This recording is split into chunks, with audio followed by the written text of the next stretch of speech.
So welcome to the toss on this very important day is the Eliminator encounter between the Ginger Generals and the Cinnamon Pacers. With me as usual is the match referee, Mr. Carl Felix, the captain of the Ginger Generals, Mr. Johan Jeremiah, and the captain of the Cinnamon Pacers, Ryan John. We have the coin and it's Ginger Generals as a home team for today.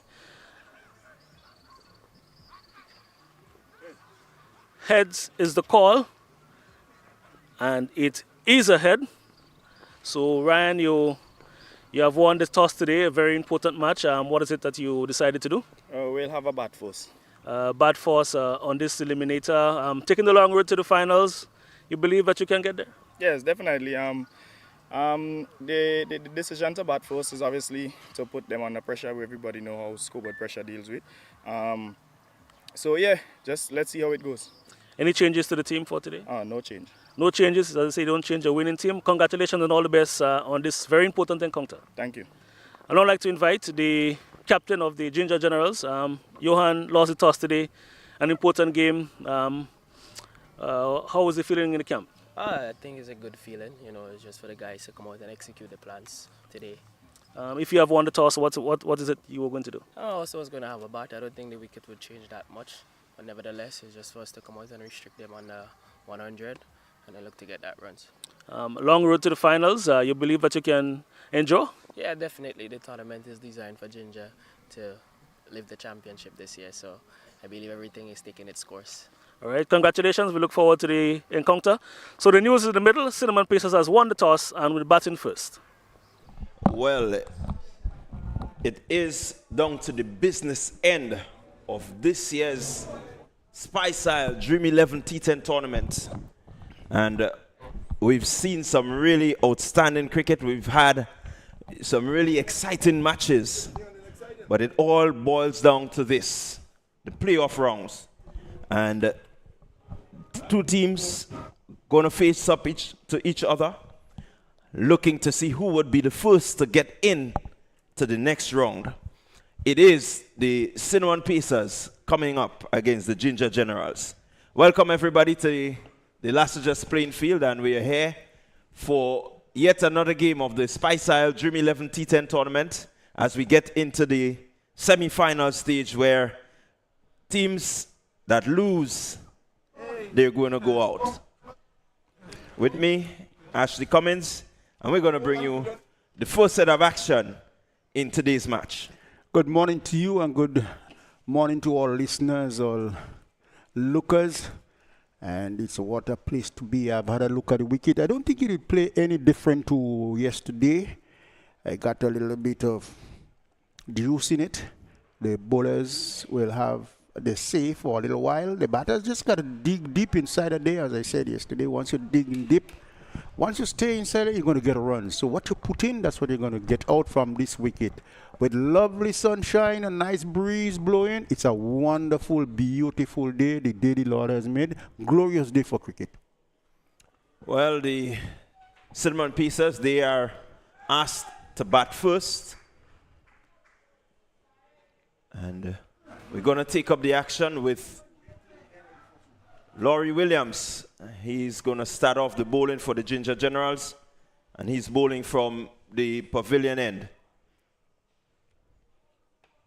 Really an exciting day ahead. We saw the Cinnamon Pacers in an encounter that really had our hearts beating and pounding, finishing the first inning and having a super over to decide their fate. And at the end, they came out winners. I don't think they want to go through that today again. I don't think nothing like that any team want to have today. First delivery, and it's just pushed into the onside. Cyprian Forsyth opening along with Shondell Regis. And they're off the mark straight away. Rondell, there is a nice low breeze blowing. If you look at the trousers of Williams, you can see how it is fluttering. So it means that there might just be a little bit of movement low on the pitch, and the batsmen have to be very, very watchful for those sort of swinging yorkers and what have you so. Yeah, I think shot. Regis just coming across and just easing that one. Pure timing as it goes across the ropes now. So he brings up the first boundary of the evening rather, and it's a beautiful shot. Well, he has a lot of class with him. He has a lot of shots in his armory, but sometimes I just have to wonder why he does not stay and bat for long. Well, the Cinnamon Pacers, they will be hoping that he can stay and bat for a very long time today. He has been among the runs. He's been very prolific for the Cinnamon Pacers, and I know that they're going to depend on him a lot to get them off to a good start.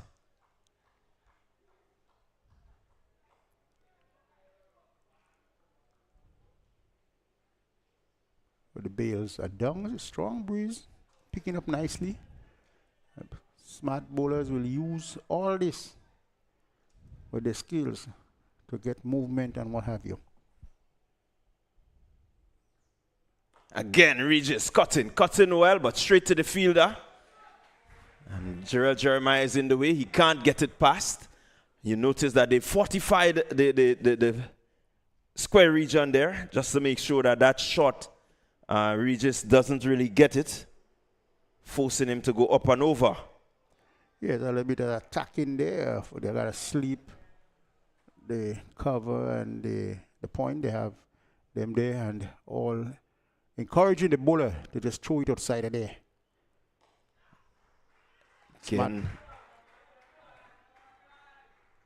Again, nicely played, just pushing it into the gap, Regis. So Regis seemed to be in a good frame of mind, and I think this is what is required. We know it's the business end. We know the pressure that can come with being at this position, but he seemed to be rather calm so far. Well, so far so good.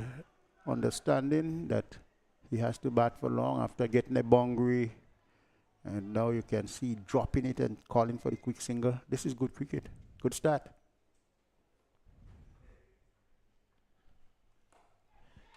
So full side in the air. His fielder on that. He dropped it. He has dropped it. Oh my goodness. The Ginger Generals, they really would not want to have this type of start. Davis there had enough time to get around, but he misjudged that one, putting down a pretty simple catch. Well, that is a bad miss. Davis Charles will have to remember this. If Forsyth go on to get it, he's going to plead with it.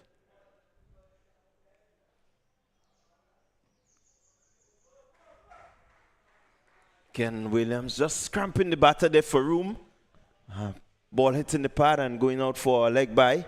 So definitely that miss, Forsyth will want to take advantage of this miss. He has gotten a life and he needs to capitalize on that. Definitely, you got a life, you got to make use of it. 9 without loss in the first over. And Ginger Generals, they will have thought about it for a little while. While the Pacers, they will have to look to ensure they capitalize on it and get off to a good start within the power play. We're still within the power play, it's early time, and 9 without loss. And the days are counting down for the finals. Who will get into it? Well, the Ginger Generals, they will have to put this one behind them rather quickly if they're really going to hold the Cinnamon Pacers to any total that, you know, is under 100 preferably. Don't know what the target is, but we will see based on the way that they approach this game. Forsyth goes, lifting over the top. Fielder coming around Jeremiah, it seems. And Cyprian Forsyth goes. He has not taken advantage of the life that he has gotten. Lifting this one and straight into the hands of Johan Jeremiah. He is a safe hands. He has a pair of safe hands. Very rare he drops, taking a beautiful catch. They lose their first wicket. Well, not good cricket there by Cinnamon Pacers in the path of Forsyth. A delivery he did not get close enough to. actually had to stretch to it and give it height, but no distance. He perished after getting a luck. Yeah, the Ginger Generals, they will be happy to get that wicket just to give them a bit of momentum. We know that the T10 game, it's a fast-paced game. And definitely once you get a bit of momentum in terms of wickets or you get a bit of momentum in terms of runs, it can, you know, really set the teams alight. So Davis Charles making up for his error by picking up the wicket of Forsyth. And the Cinnamon Pacers looking for the openers to give them the start, and so far, well, they haven't gotten it. And Forsyth not living up to what was expected. So let's see what will happen now. So Kieran Kotoy comes to the wicket. Short delivery down the leg side. Rightly so, the umpire signals wide. You see the approach of Davis already, looking to cramp Kotoy for room. And he gets connection onto this one. It's going high, handsome. That's gone. 6 runs to Kieran Kotoy. Short delivery, really down the leg side. All he had to do was to help it on its way, and he got the desired result. Well, he just used the pace that was provided, as you can see there, and really got into position, keeping the shape nicely, and just whipping it hard and high. Good shot. Yeah, what we've noticed is that the wicket has a considerable amount of bounce. And so the spinners, they're extracting some bounce. I think Davis needs to really look at where he's pitching. Again, Kotoy goes. Is he going to clear the man? Yes, he is going to clear the man. That's the second 6 in the over for Kieran Kotoy. So he is really in the mood this morning. So far, 2 boundaries. Well, he likes shopping in a corner. Again, that's where he gone using. There is some risk in that shot too. They're using his wrist a lot to turn the bat, and gloriously played. Well, Charles will have to look at the line. He's bowling. This time he goes again. This time a bit straighter. Wide long on, 4 more. Kieran Kotoy, his eyesight is there. He's seeing it. I don't know if he got a knock up this morning, but he seems to be really clear as to what he's doing this morning. Well, just step in just inside of the line of the delivery and whipping it on the ground. That's a good shot in the circumstances. He had got two 6s. Now he goes on the ground. Looking to rotate. Good cricket there. Score quickly rushes on to 27 for 1. And still 1 delivery to go in the over. Well, they got to keep going. It's a good start. Despite they lost the 1 wicket. Carter in a no-nonsense mood this morning. And playing some sensible cricket. Again, Regis just pushing that one. And that's good cricket. You already got some 18 runs off the over. You just push it around, you know. Make sure that you pick up. So good going by the Cinnamon Pacers so far. Ginger Generals, they will need to keep steady. 28 for 1 after 2. Signals a good start to the innings of the Cinnamon Pacers. Well, they are using the power play quite to their advantage, and this is important for setting a big score. By the time they field as spread, they will be able to maneuver well to get to a respectable total. So far, so good. 28 for the loss of 1 wicket. We are in the 2nd over. We are into the 3rd over. So it's Laurie Williams. He's continuing. His first over went for just 8. Regis again, cut in well. They go for one. And that's all they're going to have. Good return there from Jeremiah in the deep. That's good outfield cricket. Get to the ball quickly and have a quick release, reducing the batsman to only a single. And that is good cricket. Always remembering when they power play, the sun is back outside. There are some clouds outside, but there is no threat of rain. And with a good breeze outside today, the cricketers, they are enjoying themselves. Cinnamon pieces, a good position thus far. Toy going. This one is going high. A fielder under it and takes it. Really not anywhere close to the pitch of that delivery. Williams, he's happy. Though he's down on his haunches, but he's happy. Katoy looking to go across that one. Really not the type of shot that you expect from him at this time. Not at all. The way he had played the last over, the ball was wide outside the house stump and stretching to it. Nowhere near it. And just have to perish himself, have to walk back to the dugout. So 29 for 2, we're in the third over. And the captain, Ryan John, he goes out replacing Kieran Kotoy. Kotoy had a really, this is what we'd call a cameo. 17 from 5 deliveries with some 2 6s and a 4. Really spent 5 minutes. Had a strike rate of 340. So he was really sent to make use of the power play. I think he has done that.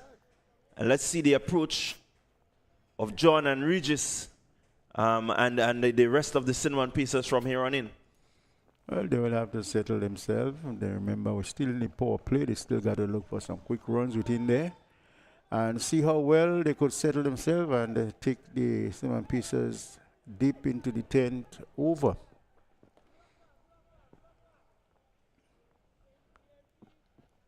Well, it just may take the curbing of some of the aggressive nature of some of these batters just to make sure that they get the teams, into a good solid position.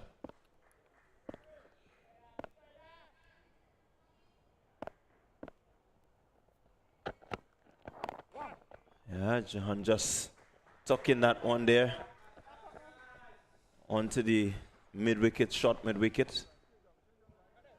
Picking up an easy single.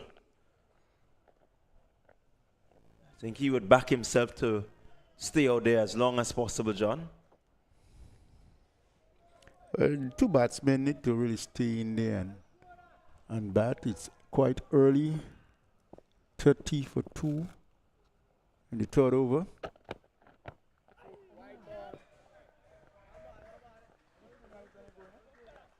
So wide signal by the umpire to this delivery. Trying to cram the batsman for room for the taking it down the leg side. Larry Williams, very experienced player.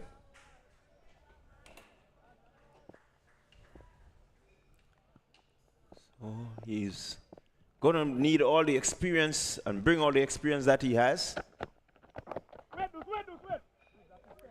Again, a good delivery, just keeping Regis a bit quiet. Regis, we know, has more or less a 360 game. He can just get inside the line, walk it over the shot, fine leg, and so on. So they need to still be careful the length that you bowl to him. And most definitely so. There is some thinking going on there by Ginger Generals. Cinnamon pieces batters just have to continue digging and digging deep, playing sensibly. Laurie Williams just losing his run there. I think it's quite hot outside today. Well, it's hot. It's a pressure situation. You know, if you lose, your hopes drops down to that level where, you cannot really depend on anyone else.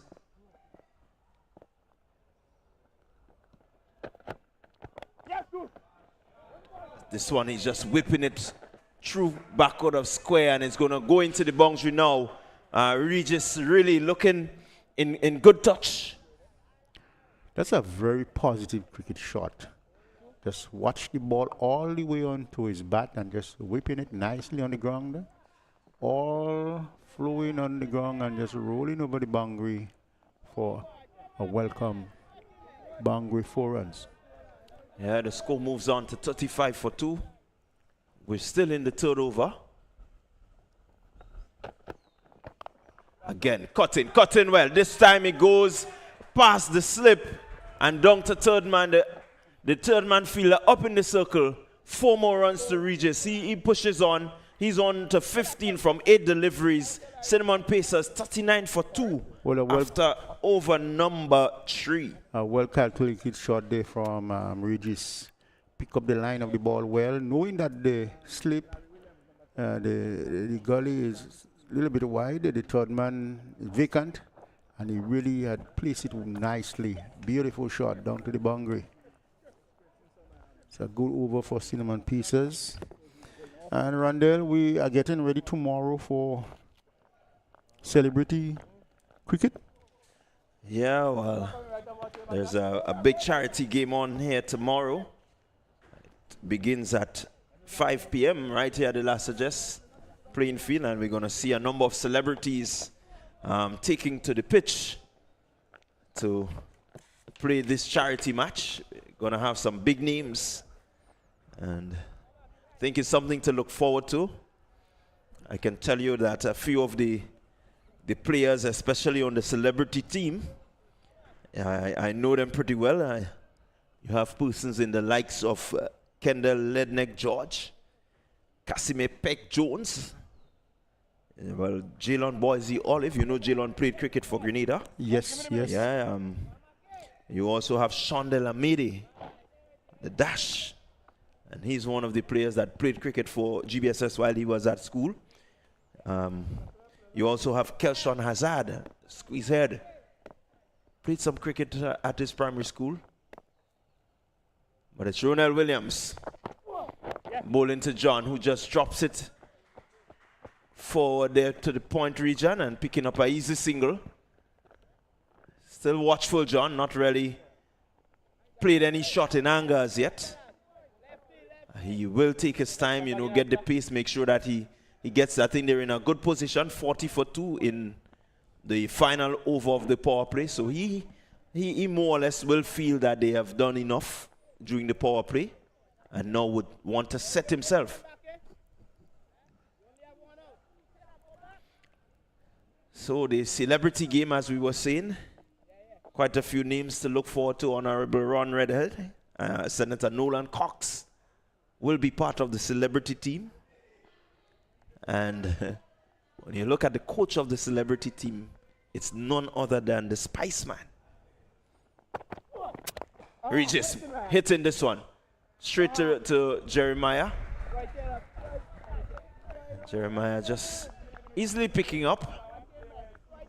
Regis, though, looking to belt that one, really didn't get it as he wanted. He needs to really keep his eye on it and execute as he wants. You don't want to build pressure and build dot balls. Well, he has started batting well, so you just have to continue in that positive line. Again, just dropping it.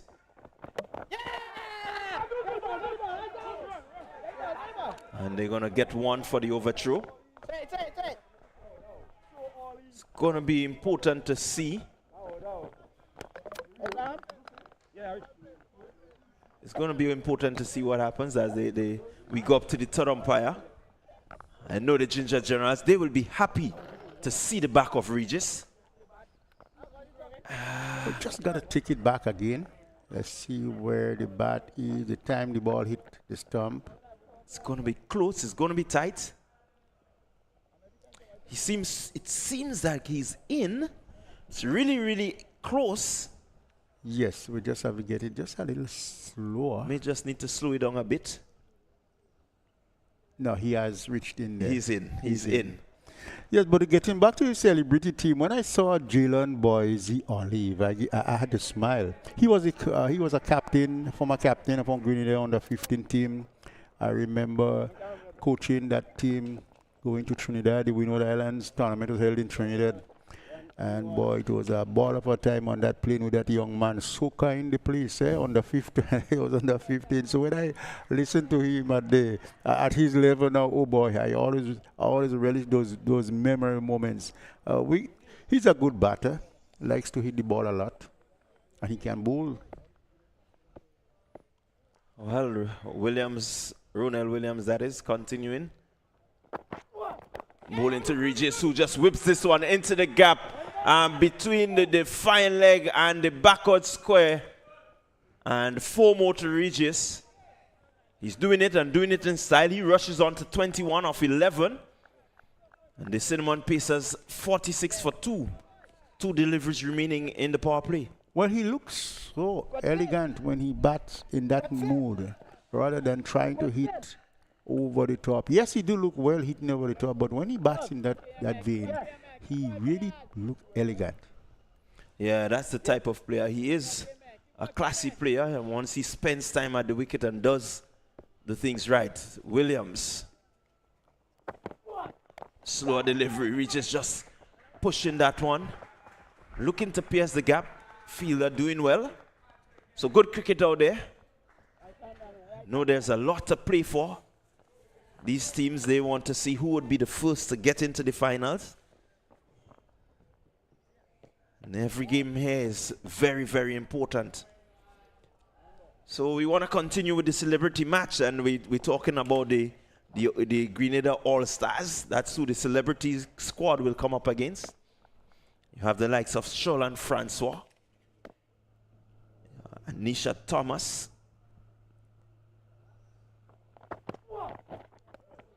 John just looking to guide that one.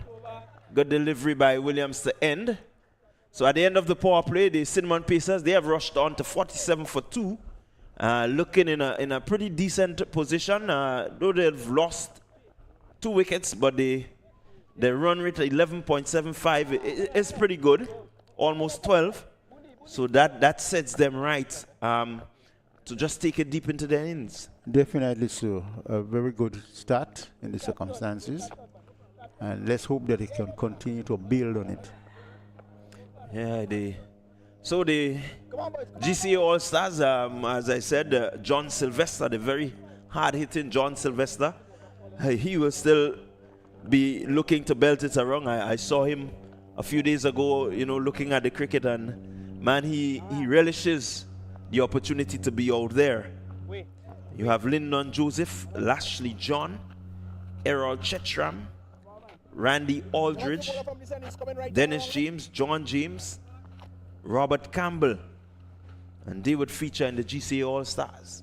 Robert Campbell is one of the opening batsmen I remember playing in teachers' competition. Very big hitter of the ball. Enjoy his cricket quite a lot. The All-Stars, they have a good balanced team. Regis rocking back, lifting this one. There's a man out there and he's gone. Straight to the man at deep mid-wicket. And John L. Eugene picks up Regis. Really didn't have the power to clear the man. He hit it a little bit too flat. Straight to that man there. Ronald Williams, who takes a really smart catch. Well, Regis had batted along, getting deliveries just a wrong day and playing them elegantly backward and getting his boundary. But this time, not really in that position to really play that shot. And I'm almost forcing it and did not get the height he wanted, and he has to perish. And it goes Cinnamon Pacers losing the 3rd wicket.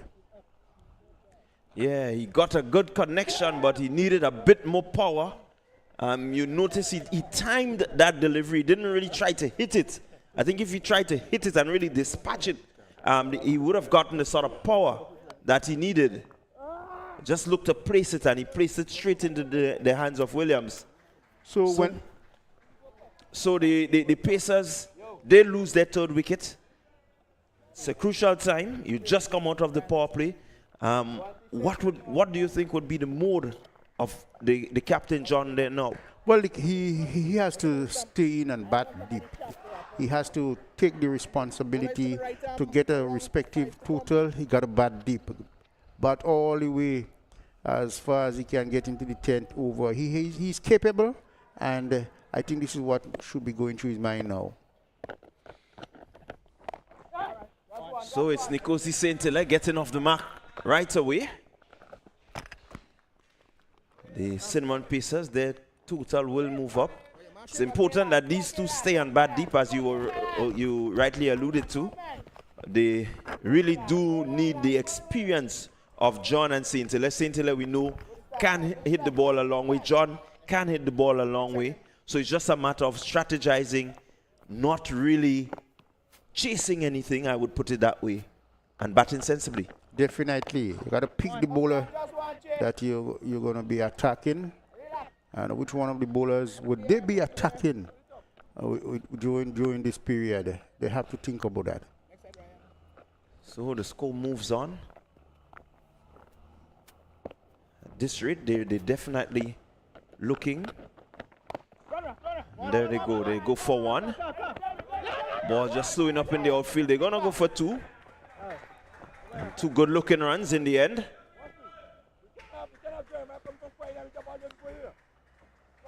Two good-looking runs. So at this rate, 10.93, they're definitely looking to get over the 100 mark. How much more they get will be very important. It will depend on these two and how deep they bat.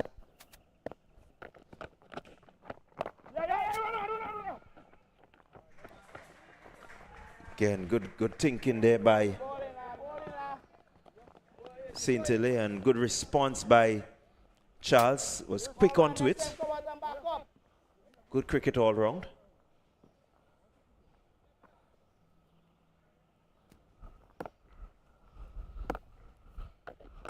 Eugene to John, hits it into.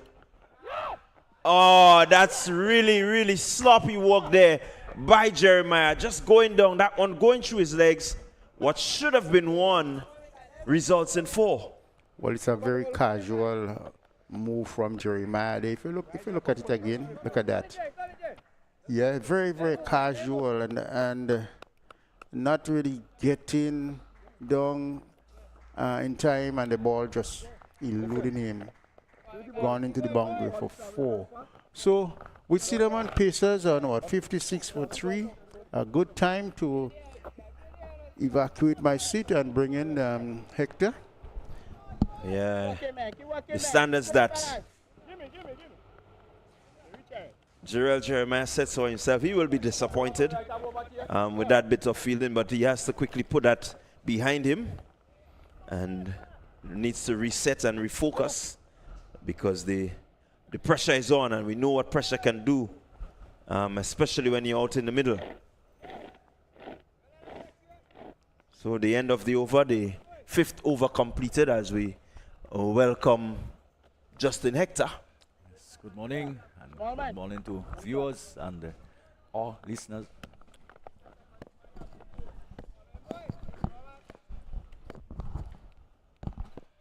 So wherever you are viewing. Again, just looking to cut that one, Saint-Hilaire. He placed it well, didn't get past the fielder. Well, they would be happy with the start though. It's something they can build on, and I think with the captain and John in now, it's an opportunity for them to really push it in the final half of the game, of the innings. So on a shot, John quickly onto it. Not beating the man there. There's a man down at the deep mid-wicket boundary. Gonna get one. So Cleveland Bartholomew is the bowler. We've seen him. He's bowled well.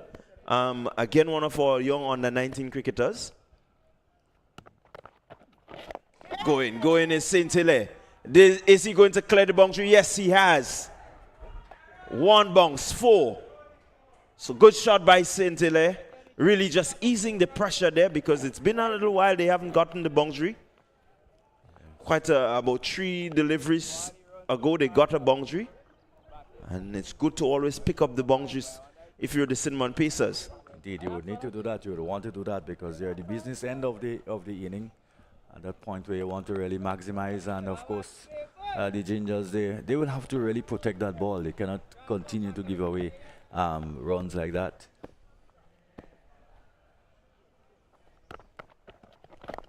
Ptolemy again, short of a length, and St. Hilaire not really where I think he wanted to put it, but the score ticks over nonetheless. I think they're looking for a big score, the Cinnamon Pacers. The Ginger Generals, they have done well so far in terms of restricting the scoring, bold in some good areas, but they need to close off here now nice and tight. Again, John looking to hike that one over the top, not making contact. Just losing his shape, yes, just probably trying to hit the ball too hard. And again, as I said earlier, there is some bunks available to the bowlers. John using his feet, whipping this one. It's gone to Davis, who drops it again. Davis is really having a bad day in the outfield.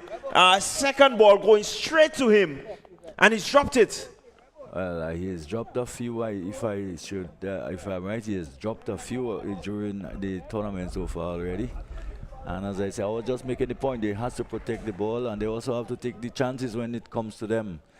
John playing rather loosely, coming down the track and probably not quite getting there. In the end, just having to flick the ball away on the one side. It went in the air, it went into the hands and out. Yeah, bad miss there by Davis Charles. Let's hope that that miss doesn't come back to haunt them. I know that John, he will want to capitalize and will try his best to capitalize. Let's see how it goes.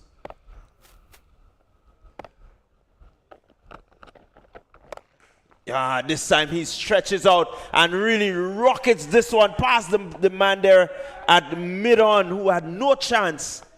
Full flight is John right now after getting that life.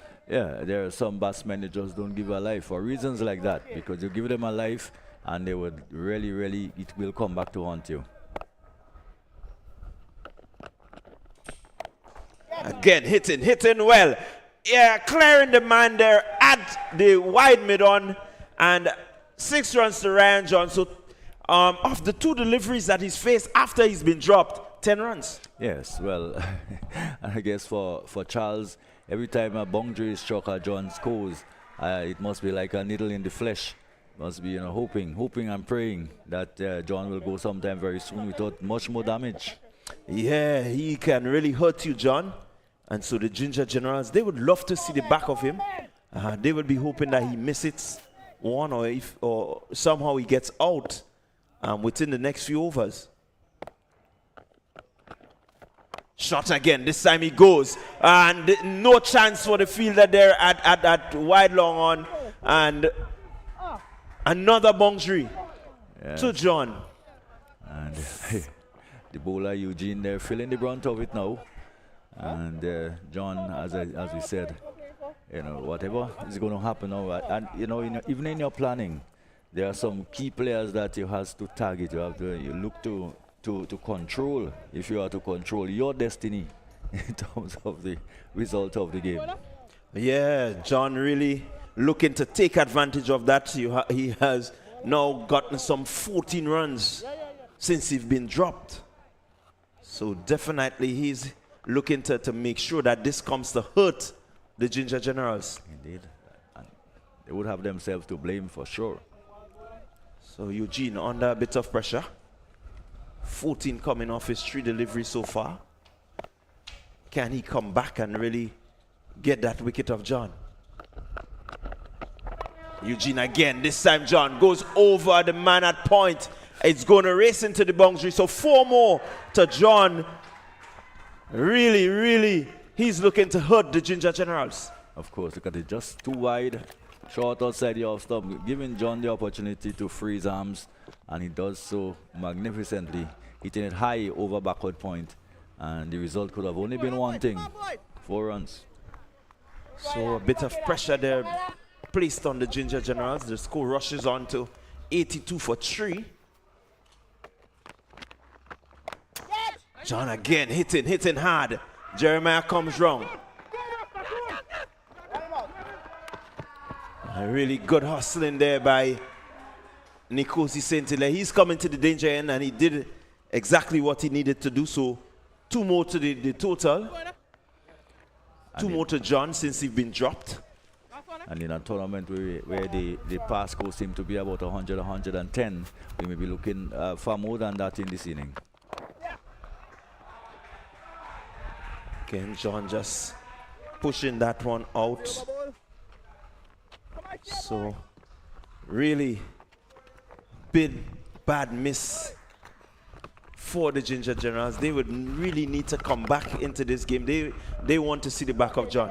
Well, yeah, I mean, they have missed in the both on land and in the air. So you have to say that something about the weaponry isn't set properly, because dropping catches and also balls going through the fielders in the field. I mean, it's really, in a game like that where every run counts. And as I was saying again, I have to repeat, we look at the last set of games, round of games that was played. And of course, teams would have struggled to chase 100, 110. And probably if they have to chase 120, 130, that will be no easy feat for them to achieve. Yeah, I quite agree with you there. So John Eugene completing his spell, he went for 30 of his 2 overs, picking up 1 wicket. So pretty difficult going for him. He has the consolation of the 1 wicket that he got. It's Cleveland Bartholomew. He's going to continue. Bowling to John. John looking to really swing that one away. Not getting it anywhere close to where he wants it, but will pick up a single. What we'll call an ugly shot. It was outside the off stump, and John put in probably so much into it. The momentum almost spinning him in a wrong, and looking quite ungainly in playing the shot. Saint-Hilaire goes well. That one will clear the ropes by far. Another 6 to Saint-Hilaire. And so they're putting the pressure onto the Ginger Generals. Yeah, of course. And the Ginger Generals are putting some pressure also onto themselves. So why not help them? I mean, they're helping the Ginger Generals. Pressure their own selves. I think they have themselves to blame. I mean, and of course now Nikosi Saint-Hilaire is getting into the act. And they're being punished now on both ends for their transgressions. Yeah, they will be really ruining this chance. They really would have loved to see the back of John. He has scored some 22 runs since he's been dropped, and 22 in really maybe just about 6 deliveries. And yet another change of balls, and so I don't know, it must be a numerous amount since the tournament have started. In an arena that is not very small, considering the size of the playing field here. It's very much standard. Lots of the ball has gone sailing into the nearby roads and across the road, over our heads here. Yeah. Yeah, well, we've seen some really good power hitting from some of these batters, and know that the spectators and those viewing will love. That's the joy for them in T10 cricket, to see the ball sailing. So lots of entertainment we've seen from this year's T10 tournament. It's also a joy for us to see the spectators in and having a good time, enjoying and backing the various teams. I think come tomorrow, Friday and Saturday, by the time the finals come around, I think it would be a real beautiful atmosphere here. Bartholomew shot, and Saint-Hilaire rocks back and hits this one really hard, straight back past the bowler. Another boundary to Saint-Hilaire. So they're dealing in boundaries, the Cinnamon Pacers. The Ginger Generals, they have good batting, but they will want to stop the bleeding of the boundaries. Yes, indeed, especially at the tail end, at the back end. That's when, of course, the batsmen will want to go very hard, and they are going hard. Yeah, good stop there by Lawrence, just getting down in time. St. Hilaire not really getting the sort of connection that he wanted. Again, ever so often the batsmen, the timing the ball seem to, especially when the ball are bowled into the wicket, seem to be just holding a bit and upsetting the timing of the batsmen. Bartholomew bowling. This one is hit hard by John. Again, straight back over his head. The man there at long on was not very far, but he had no chance. Cinnamon Pacers 100 comes up. It comes up in the 8th over. So they're really rushing on. 101 for 3. Some 1 delivery remaining in the 8th over. And they're looking to set a pretty high total. Well, dangerous times for the Gingers because the total has passed 100, and it's as I was saying earlier, it's very interesting how much more they would be able to pile on. Anything around 120, I'm telling you, it will be very, very difficult to get. So Bartholomew, 1 delivery remaining in his spell. He's gone for 24. He's not picked up a wicket. We joy for him to see the back of John. And there he goes. John just lifting this one over wide, long off for 6 more. So they're really putting on some pressure. They're piling it on onto the Ginger Generals. At the end of the 8th over, Cinnamon Pacers are 107 for 3. Well, since that drop catch, they have been hemorrhaging runs, and that at a bad time in a sense for them. They control the innings for most of the time, but since John has gotten that life, in fact, everything now seems to be coming off the middle of the bat, and it's pressure time for the Gingers as the Cinnamon looking to not run them to the ground but keep them on the ground, because of course, you know, I don't know how much knowledge what a spicy ginger, of course, is a root.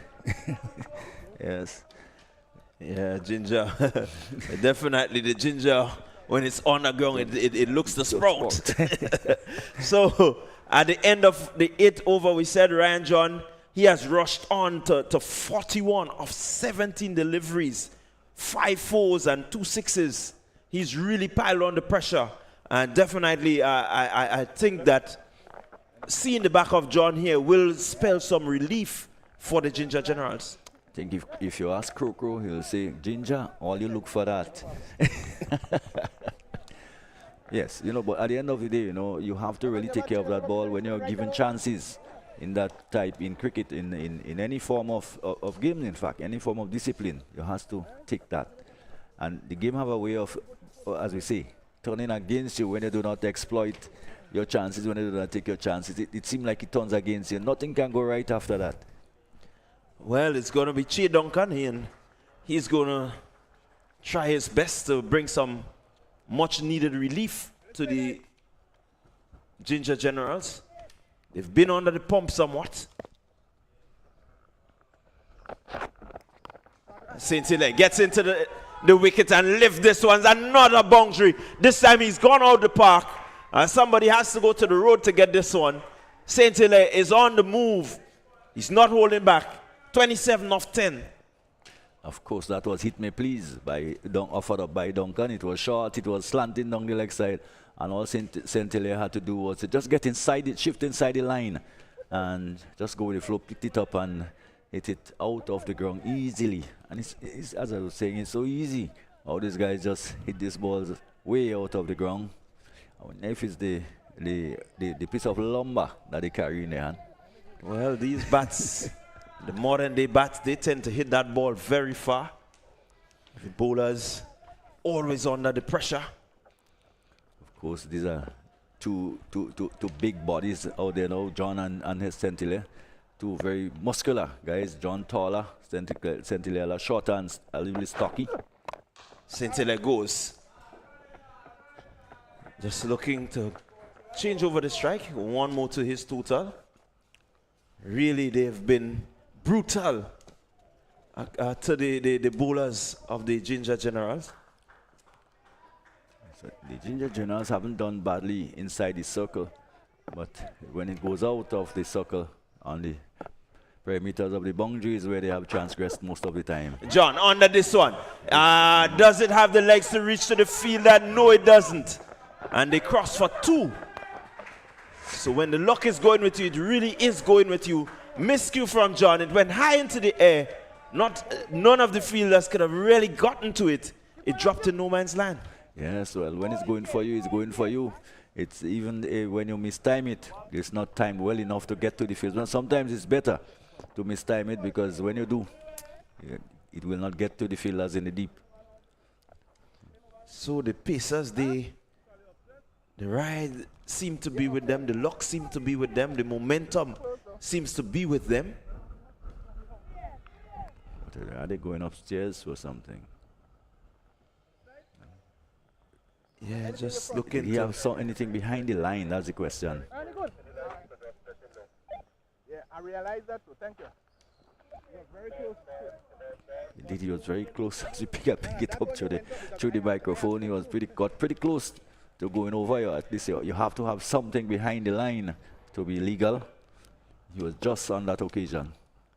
Well, Duncan, under a bit of pressure. John, swinging. This one high into the air. Catch will be taken by Jeremiah. And John playing really a nothing shot that I would make it. He could have left it. It was shot into the wicket. And really just going after it. No need to really do that. You've already gotten quite a bit. But the Ginger Generals, they will feel happy. Well, luck has its period. Luck, and I think the luck has just gone out. But you get the feeling that the damage has already been done at 116 for 4. 116 for 4 is a monumental total based on what we've been seeing, based on the conditions we've had to deal with, the batsmen have had to deal with. I'm not saying that there's anything wrong with the pitch, but the scores just haven't been too much higher than 116 in recent times. Although we may see probably a little more effort on the part of the batsmen to be a little more positive at this stage of the innings, because you have nothing to lose. It's for a chance to go into the semi-finals and so on and so forth. So you got to put everything you have behind it. Well, there's no letting up. Ryan John, he's gone 43 from 19 deliveries. And in comes Junior Henry, another hard-hitting batter. We've seen him, just get some good starts for the Cinnamon Pacer. And definitely there's no letting up. He only has some 8 deliveries to negotiate. And will want to do that well. Duncan. To Henry, who gets inside the line of this one and swings it away. Another boundary. So runs continuing to flow, though the back of John has been seen. But Henry, he's on the ball. Well, good to see Henry on the ball, because after yesterday he was struck a painful blow in the stomach area and had to require some attention. And again, it goes to show that he's a courageous cricketer, because the ball was short and in close to that general area where he was struck yesterday. Only that this time he was in a much better position, managing to just swivel. And this time, again, another close call again for no ball. And it is a no ball this time. One can see him just getting over the front line. And even more problems, because now it will be a free hit. Another chance for the batsman to have a free swing. Yeah, really dangerous times for these Ginger Generals. Yeah, at this stage, you do not want to commit that cardinal sin. The ball has already gone for 4, and yet still it's a no ball. So 5 so far, and you still have the free hit to come. Yes, in a game of millimeters, when you keep pushing the line, at some point you will just go over. And with the extra eyes now. Duncan, just a bit unsettled. He does need to settle and settle quickly, because this game is really slipping away from the Ginger Generals. It's going. As we've seen, the wicket is good for batting, so we know that they have good batting. There he goes again, bowling to Henry. At this time, Henry just cuts it out to the man deep on the extra cover boundary. They pick up just a single. So he would feel happy that it's only one coming off the free hit. But they're really up against it, the Ginger Generals. 122 for 4.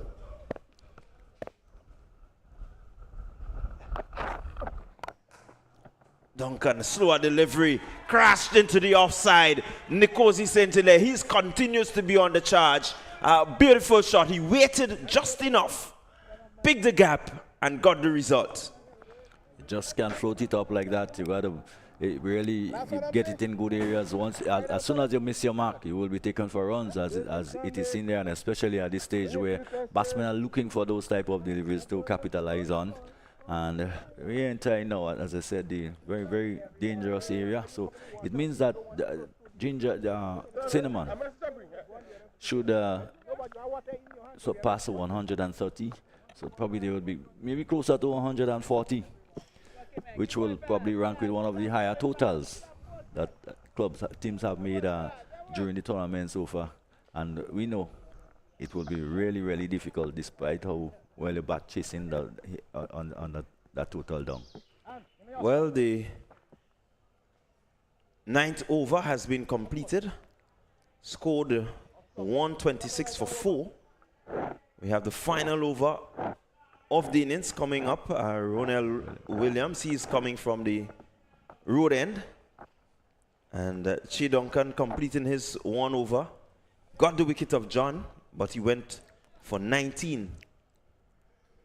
And as you rightly said, Hector, this total definitely will be one of the bigger totals we've seen. The Cinnamon Pacers, I think they have the largest total set by any team, which is 155. Yeah. So maybe they're looking to get just about that again. Ronald Williams, for sure would probably mix it up a bit. And so Williams goes, first delivery put away by Junior Henry. 1 bounce 4. Yes, so crossing the 130 mark.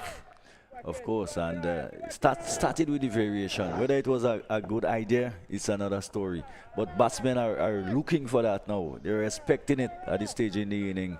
So sometimes you got to find different skill sets, different strategies to employ as a bowler. And of course, again, it was up there. And Junior Williams, who have struck the ball well since he came in. Again, slower delivery, and he gets the result that he wants. Ronald Williams, Junior Henry looking to go with him again. That ball just hitting on the edge.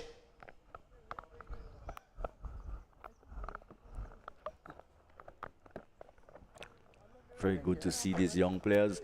They are playing like this, and what's that? Is it a no ball? No, he seems to be.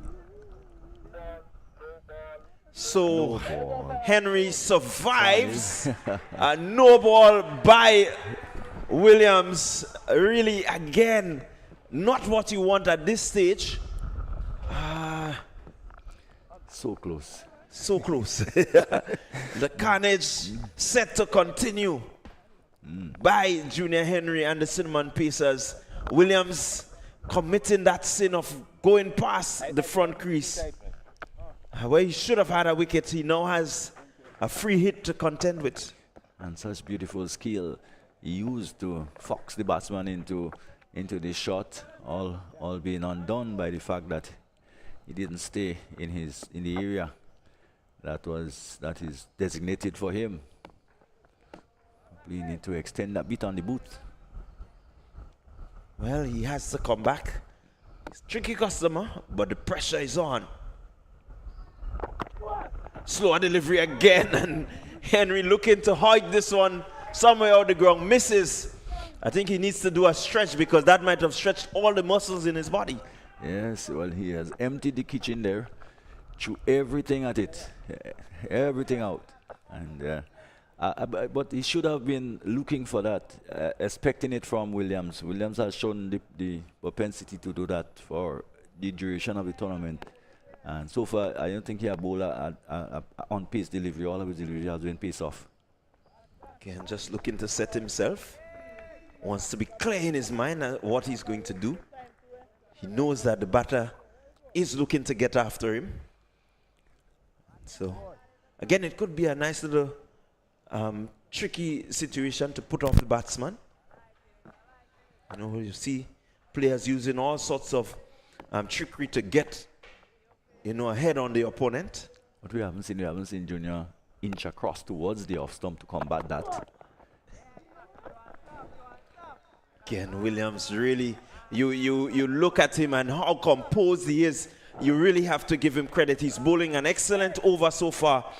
For what we have seen from the Cinnamon Pacers in terms of their hitting, he has really stemmed the flow nicely so far.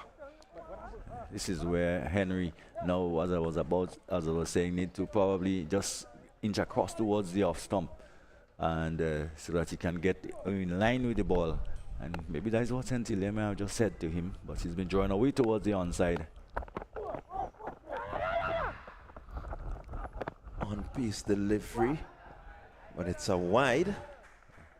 And so St. Hilaire, rightly so, sneaking the buy-in.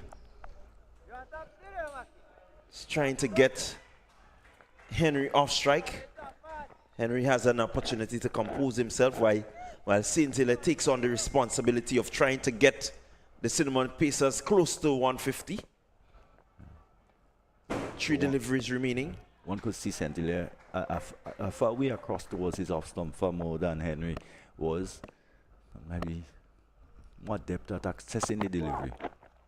Wide.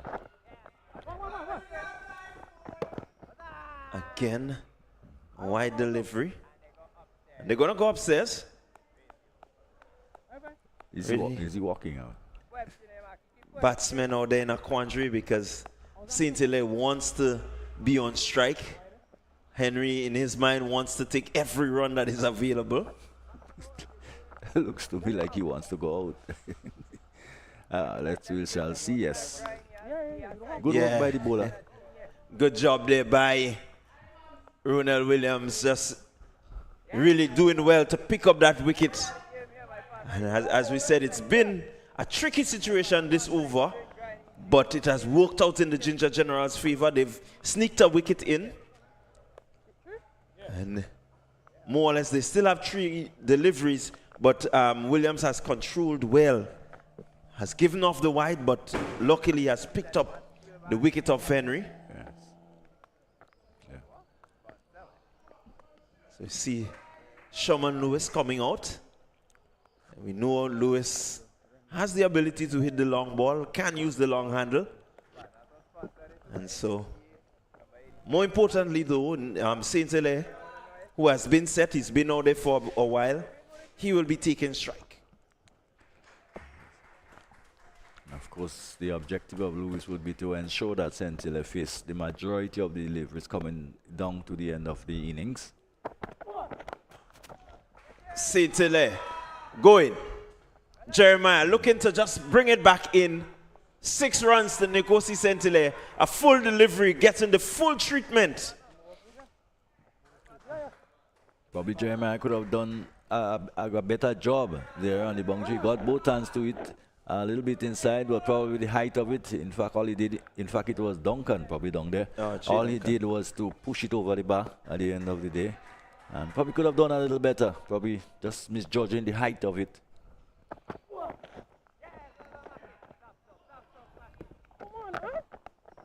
Again, good delivery by Williams. Really outfoxing St. Hilaire. But yeah, quite as you said, Duncan could have done a bit better. Maybe try to really get up there, but it was over his head. Made a valiant effort. We know him, Duncan, to be a good catcher, good fielder. And beautiful. Williams again. This young man has a really clear head on his shoulders. I think he really relishes these situations and he comes up trump. Good delivery, in swinging Yorker. St. Hilaire looking to play out the Yorker, but being bowled by Williams. So he brings an end to the over. The Cinnamon Pacers 140 for 6. Game on. Yes, the perfect Yorker. So, though Saint-Hilaire would have gone a bit down the track, but he yorked himself because Williams was able to probably. It's Williams. What Williams does well is that he keeps his eyes on the batsman up to the very last almost, and any movements he picks it up and he makes the adjustment. But he virtually, I think he maybe one delivery piece on which went wide during this over, but all the other deliveries were pace off, and it worked magnificently. But 140 wouldn't be easy to overhaul, and they will have to go at 14 or better than 14 to win, and we live to see how the chase goes.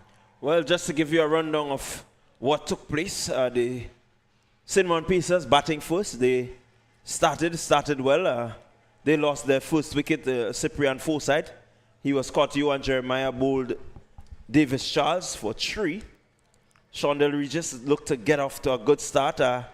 Some 22 runs, 13 balls, 25 minutes. He had 4 fours. He was caught. Ronald Williams bowled John L. Eugene. Kieran Kotoy, a quick cameo. He was caught again. Ronald Williams bowled Laurie Williams for 17. He had 1 4 and 2 sixes. Kotoy faced some 5 deliveries, 5 minutes. Ryan John, he was caught. Johan Jeremiah bowled Che Duncan for 43 of 19 deliveries, 35 minutes, 5 fours, 2 sixes. Nkosi Saint-Hilaire bowled of the final delivery of the 10th over. He went for 38 of 15 deliveries, 35 minutes, 3 fours and 3 sixes. Junior Henry, he was run out for 9. He faced some 6 deliveries, 10 minutes, struck 2 fours. Sherman Lewis was not out, no score. And the Cinnamon Pacers, they got up to an even 140 for 6. Bowling for the Ginger Generals, the Laurie Williams, his 2 overs went for 19, picked up 1 wicket, a relatively decent spell from him, given the circumstances. Davis Charles bowled 1 over for 19, picked up 1 wicket. Ronald Williams, his 2 overs went for 22, picking up 1 wicket. John L. Eugene, 2 overs, 30 runs, 1 wicket. Cleveland Bartholomew really started nicely, but came in for some stick from John. His 2 overs went for 30. And all in all, the bowlers there really a hard task. It's all said and done. The Cinnamon Pacers, they have scored 140. We'll be back shortly to see how the Ginger Generals take to the chase.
Well, good afternoon, everybody, and we are in for a thriller.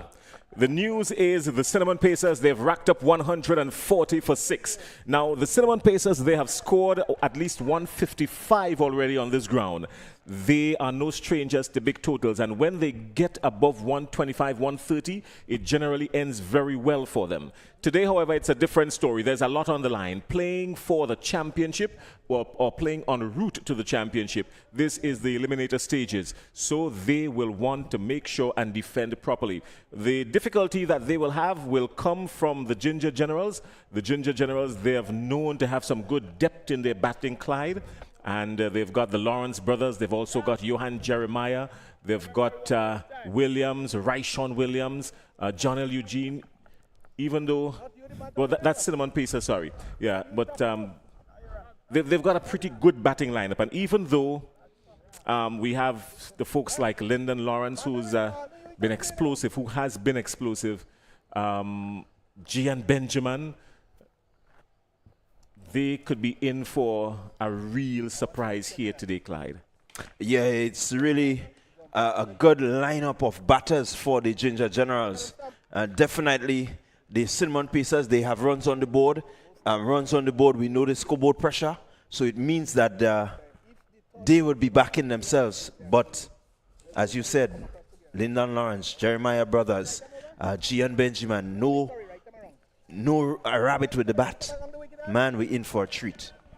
All right, well, the target is 140. The current rate that they're going to start with, they've got to be scoring at least 14 runs and over. All right, so 14 and above is what will be required. This is going to be an exciting one if they are to get anywhere near it. Ryan John was particularly brutal in his innings. He did very well. He's the captain of the Cinnamon Pacers. Now he's got to focus on defending this total. Noel has the ball, and he's heading to Johan Jeremiah.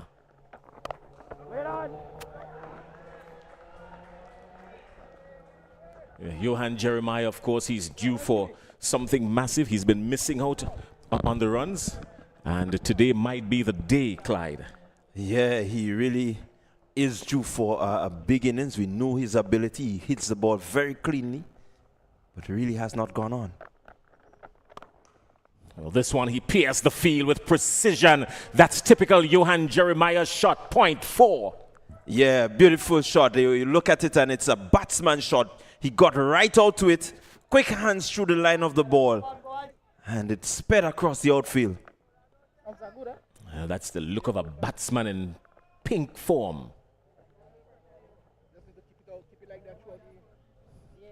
He's due for something massive today. Could very well be the day that Johan Jeremiah puts everybody on notice.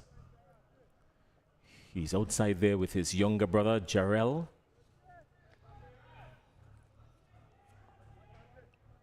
So, Johan is on strike.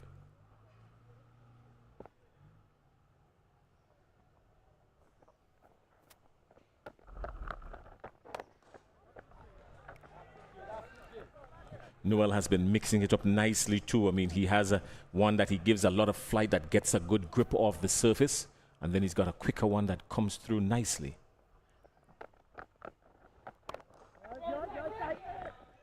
Yeah, again. Noel doing a good job, and has done a good job just opening the innings for the Cinnamon Pacers. He will relish this opportunity. He has two left-handers that he's bowling to. And so he's able to slide that ball back into the left-handers. You've seen it. He's cramping them for room, not really giving them, you know, the sort of room that they want. He's just beating Jeremiah there. I noticed these two batted the other day, and Johan was playing the obvious senior role to his younger brother, meeting him halfway down the wicket and having a conversation with him.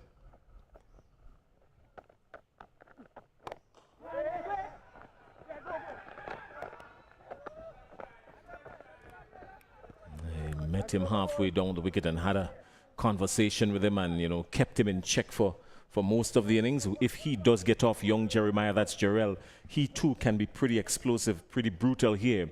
So this is a good combination. The only downside for them so far is that they've only gotten 6 runs off the first over. Yeah, 6 runs off the over means that they are not even halfway in what is required. And right away, the pressure builds. You know, you want to make sure that you're explosive at the top. We keep saying the power play is very, very crucial. And so you want to make sure that there's no pressure. Use the power play to the best of your ability. Live Super 8 action today, of course, inside the T20 World Cup. India getting to 181 for 8. Afghanistan 66 for 3 at the drinks break. Seems that it's shaping to be an easy one for India. Ryan John is here at the latter just playing field, and he's going to be charging in from the riverbank end. He's the captain of the Cinnamon Pacers. He's had a different look over the last couple of days, Ryan John. His focus has been piercing.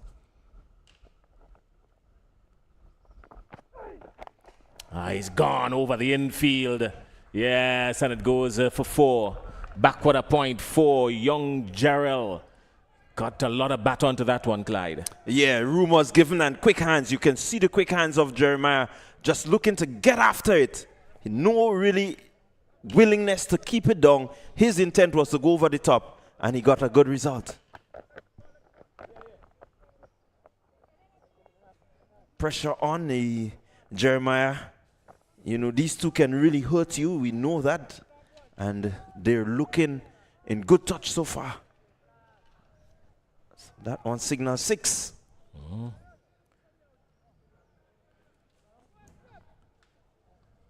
So good fortune there for Gerald Jeremiah. Initially, we all thought it was 4, but looking at the replay, the umpire has confirmed it was 6. 12 without loss.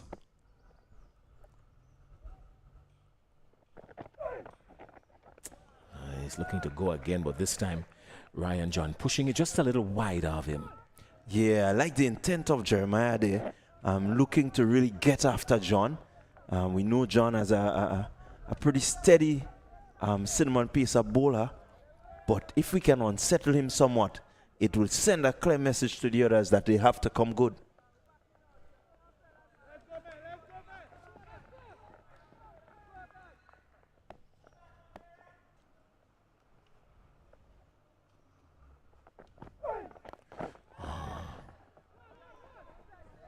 Anxious moments there for the Ginger Generals. They've got to keep a cool head if they want to make a match out of this.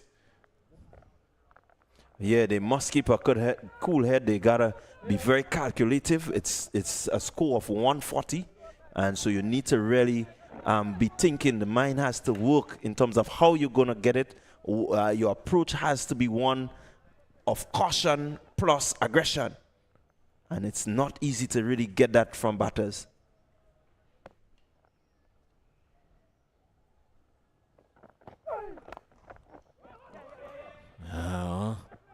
He's going to get 1. They're going to think about 2.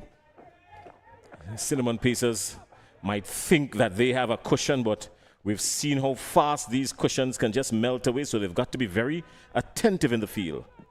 Yeah, you want to make sure that you do not give up, you know, singles or 2s where, especially when you have a batter who's going great guns, you want to make sure he gets off strike, starve him up. You know, so a lot of strategy has to go into what they're doing.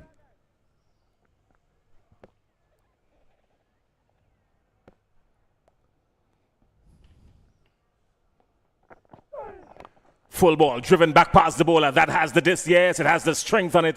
It was halfway stopped, but it couldn't prevent it from going into the Dream 11 advertising board. That's 4.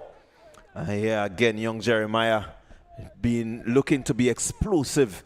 And you look at the delivery, and one might have thought that he didn't get enough onto it, but it really was hit with some good power. Half stop by Regis, but had the legs.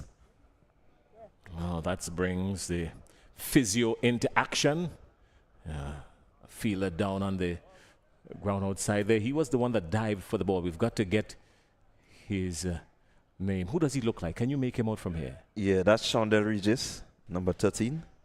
Oh, well, he has Just falling a bit awkwardly. Physio out on the field, Mario Christopher. Mario Christopher, he has done a fantastic job with these cricketers over the last few days. He has kept them playing, for want of a better phrase. He has kept them playing. He has done a lot of work. He's been very consistent with them outside there. He's been doing a lot of work with them even prior to this tournament. A lot of these players, they pick up injury from time to time. Some of them, of course, had some nagging injuries even before coming into this tournament. And Christopher would have worked with them diligently to give them that sort of impetus they need to carry on. So congratulations to him. Good work, Mario Christopher. Well, this one has gone the distance. Yes, that's going to disappear over the trees. A massive blow by Johan Jeremiah. That's gone the full distance. Yeah, Jeremiah, again, we keep seeing it from him. He can be brutal on anything short. And John just guilty of pitching it short. And Jeremiah, no invitation needed. His eyes lit up, and he dispatched it really like a batsman in form. Well, the umpire is signaling a free hit. That means it was a no ball. So Jeremiah picking up the no very quickly and launching into it. He has raced to 17, sorry. His younger brother Jarrell is on 8. Score is 26 without loss, and they've got a free hit coming up. Captain Ryan John has been under the gun in this over. The run rate has almost paralleled itself, required and current. Yeah, and that's what we keep saying, you know, the both teams, they well stacked in terms of batting. And so it's going to be the team that is able to keep themselves steady and do the basics right and be correct in terms of their strategy. They're going to come out on top.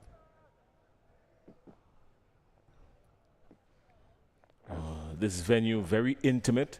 A lot of greenery around. A lot of tall trees. Allows for it to have a nice cool breeze blowing sometimes in varying directions, of course, because of the fact that it's more or less in a valley. This last just playing field. It's been surrounded by a lot of mountains, even in the distance. Our cameraman, Cullen Dragon, will show you the view from around in just a little bit. Maybe by the time we get to the end of the over. Ryan John is getting ready to steam in once again. This is a free hit. It's gone. Is it going to pierce the field? They come for 1. They're going to get 2. Comfortable in the end. So just 2 runs coming off the free hit.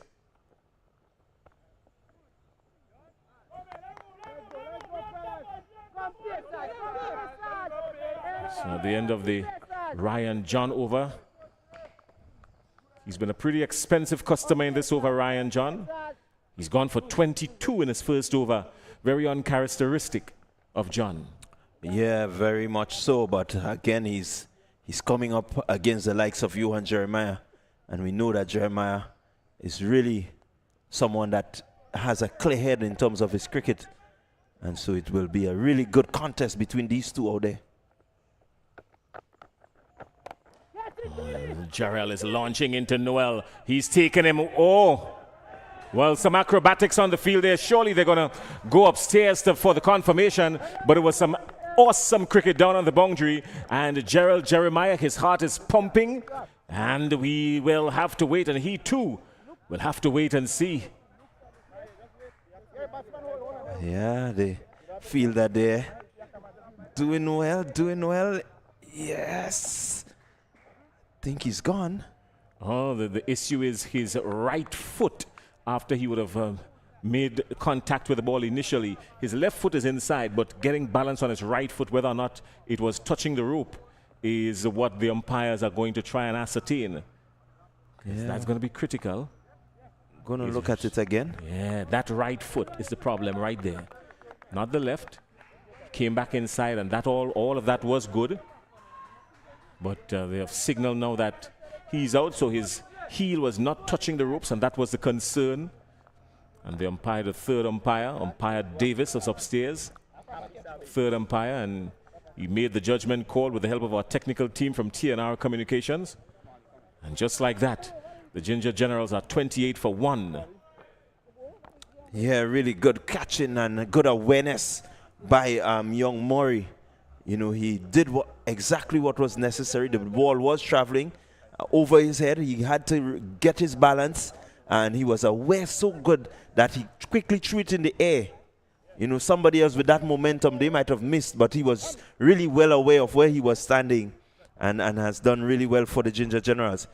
But it doesn't end there. Here comes Lyndon Lawrence. Oh, if you're looking for the terminology, brutal with the bat, look up the name Lyndon Lawrence. He's had a magnificent strike a few days ago and got into some pinker form, and he's not the flashiest of batsmen, but he's a strong man, and he does make some clean connections. It's like standing next to a cell phone tower. Connection is crisp and clear. That's how he bats. Yeah, I say when he hits it, it stays hit. Immediately he's off, and he's looking to again some anxious moments down in the field. The umpires would want to confirm. They're playing close to the edge here. The Saffron, there's Cinnamon Pacers. They're dancing very close to the edge. They're flirting with the boundary ropes.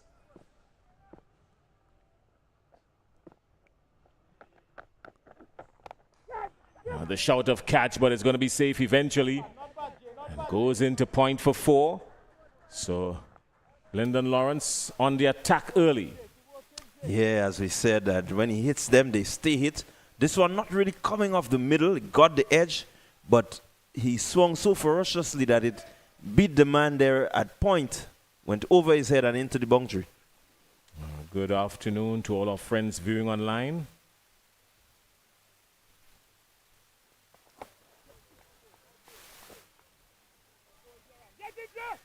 Again, we've got to say kudos to our physio, Mario Christopher. He's out there lurking on the edge of the ropes out in the distance. He's been like the mechanic to these running vehicles on the field. He's been always on point, and ever so often they go into the mechanic shop for a pit stop, these players, and they're checked out. And he's done a fantastic job with them, Mario Christopher. Yeah, very important part of the cricket arena now, the physio. The shouters catch, they're not going to catch it. As a matter of fact, they're going to have some retrieving to do. Straight back past the bowler. Welcome to the Lyndon Lawrence driving school. Yeah, again, Lawrence hitting that one nice and straight. Fielder was there, but really couldn't get across. He had to put in the dive, which he didn't. And a good result for the Ginger Generals.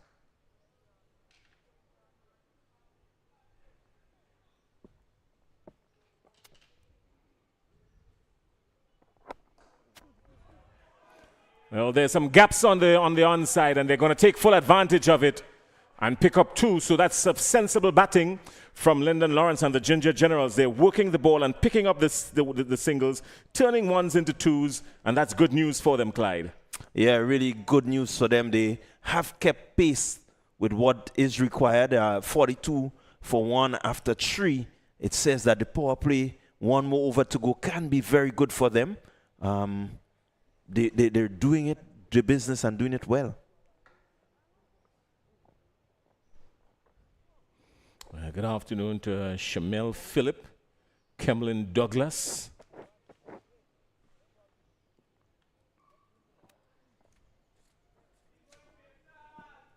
A lot of these viewers online always find the time to enjoy local cricket, even if they can't make it to the venue. But whatever you do, don't miss tomorrow afternoon. I will tell you that. We'll talk about it later on during the innings. The big matchup for 5 o'clock, 5:30 start tomorrow. The celebrity match.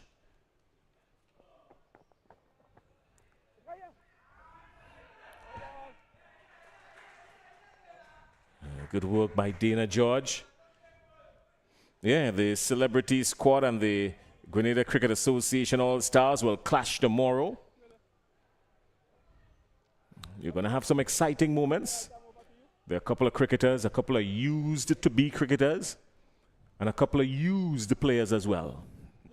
Yeah, well, a lot at stake. The winning team, they get 1,000.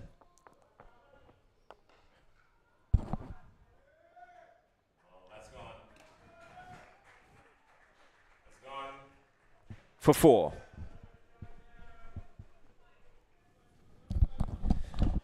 Yeah, Lawrence just really in that mood, and definitely that's the man that can hurt the Ginger Generals, batting nicely.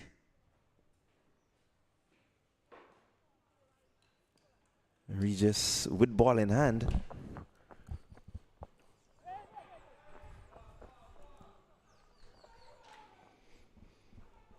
So we're halfway inside over number 4. The Ginger Generals just 1 wicket down, but 48 runs on the board.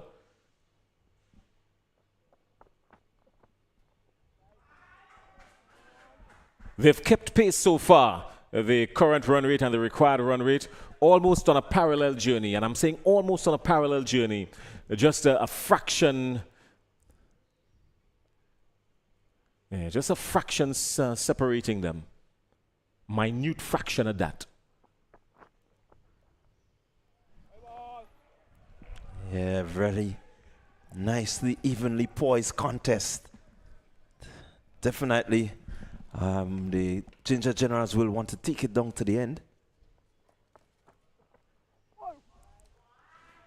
Oh, he's outside the leg stump, and Shondell Regis, that's some expensive real estate outside there, because the umpire is zero tolerance when going down the leg side. Yeah. Oh, anxious moments there. Yeah, you see the ploy from Regis, just looking to keep it straight to Lawrence, not give him any chance to really swing the hands. Luckily, the inside edge went past the stump.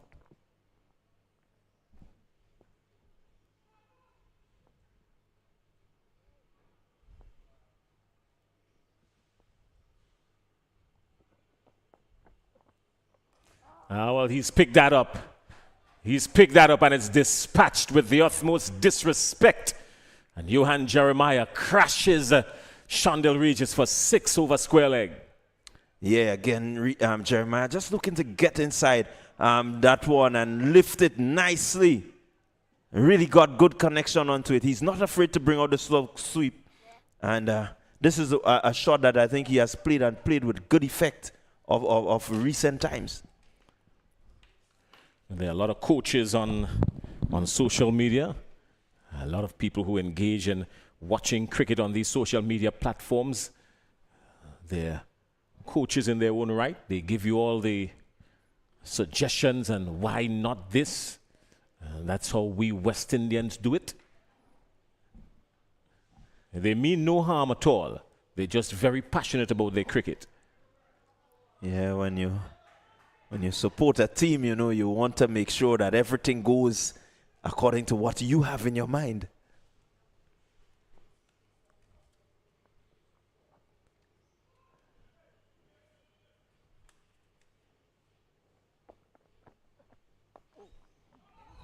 This time he's going to pick up one off of Regis. Forsyth has some work to do outside there. It's going to be close. Forsyth rifles it in, but they're safe. They're so safe that the return has gone. It's gone for, well, it almost went to the boundary, but they're going to get some overthrows. Obviously, it was a quick second.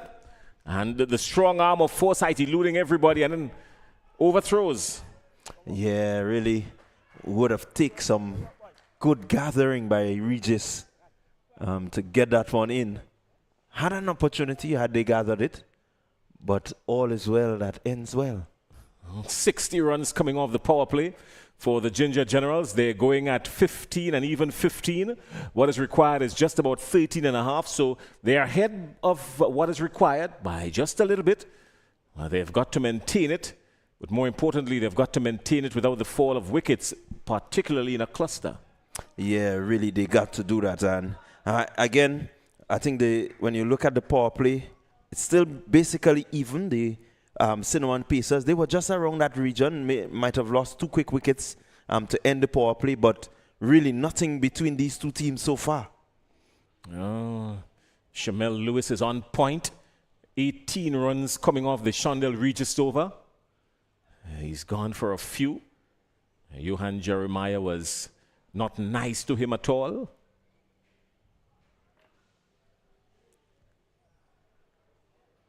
Sherman Lewis comes into the attack from the main pavilion end.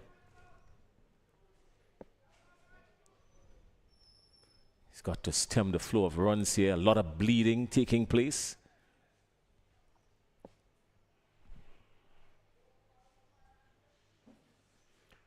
Yeah, well, this over from Lewis will be a very critical over in terms of how he goes about, can he get 2 quick wickets for the Cinnamon Pacer that would set back the Ginger Generals. That's why I think he's here now.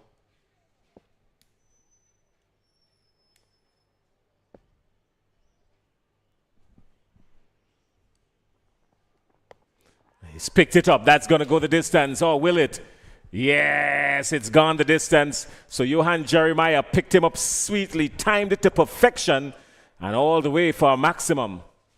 Yeah, I think just beaten a bit there, Jeremiah, but had enough power. He got it really off the middle of the bat, and it flew over the boundary. 6 runs.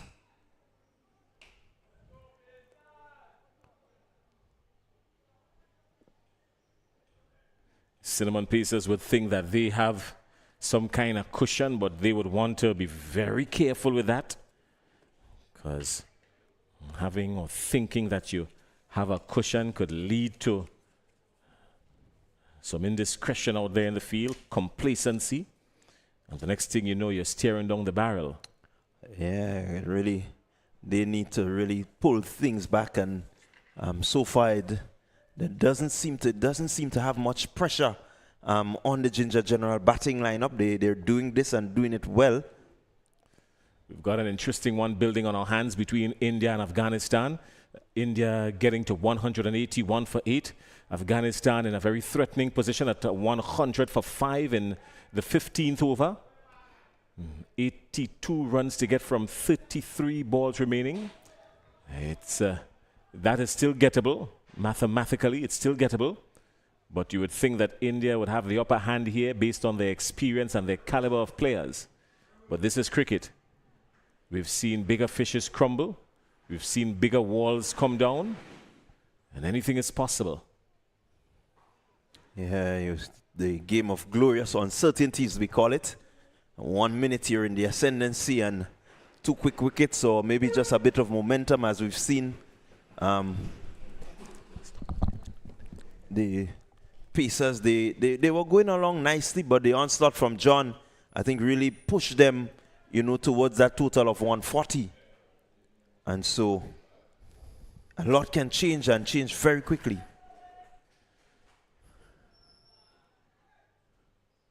So Ryan John making some adjustments in his field. He's down there on the mid-off boundary. He's in a conversation with his bowler, just trying to make sure and give him exactly what he requires. They've been hemorrhaging here a bit, these Cinnamon Pacers. The Ginger Generals are going on nicely. 66 for 1. Lewis comes, and Lewis goes. And Johan Jeremiah is on a mission. This could be the day. Yeah, well, we said it. He was due for a big one. And, I mean, what other time than when you're staring down the barrel, when you have 140 set before you? What better time to show the class and the skill that you have? Well, he's a cool customer, very composed customer. He doesn't get flustered easily at the wicket. And he's resting comfortably on his bat. Yeah. There are players in his A, but he's not going to bother with them. Shondell Regis, of course, in his A. Probably getting into the old talk, but Jeremiah is not going to engage at all. He's going to stay focused.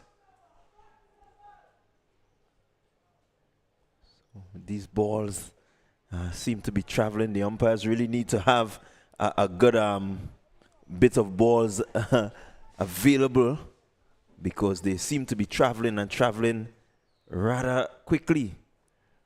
Oh, they better have a lot available, and they better stand close as well. This is the natural opening pair for the Ginger Generals, Johan Jeremiah and Lyndon Lawrence. And they come together with the fall of the wicket of the younger Lawrence. Jarrell Jeremiah, who was caught by Murray of the bowling of Noel for 8. Didn't spend too long outside there. He only faced 6 deliveries and spent, 12 minutes or thereabout. But since then, Johan Jeremiah has exploded for 40. And Lyndon Lawrence is still outside there with him. He's moving along on 19, but don't be fooled by it. He can ignite like the draw of a match.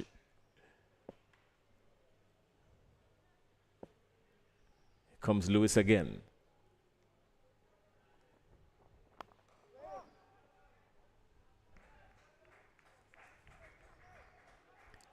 Yeah, Jason, the way these balls have been flying, I stopped a bit to look for Super Flying Flint. Oh, Super Flying Flint. I didn't see his name on the celebrity list for tomorrow. And I'm a little bit disappointed in that. I may have to make a phone call or 3. But the celebrity squad is captained by Junior Murray. Junior Murray, of course, the coach of the Nutmeg Warriors. So he's down there. And the coach is Andre Fletcher. So they've reversed roles to Junior Murray and Andre Fletcher. It would be interesting to see what Andre Fletcher's modus operandi as a coach will be. But Delisha Francois, Jalon Olive, a.k.a. Boise, Casimir Thomas, Peck Jones, he's known as. So it's more like a Soca Monarch squad. Kendall George, Ledneck. Soca artist Dash is also in that squad. So it's like a mini Soca Monarch Friday afternoon. It's going to be here.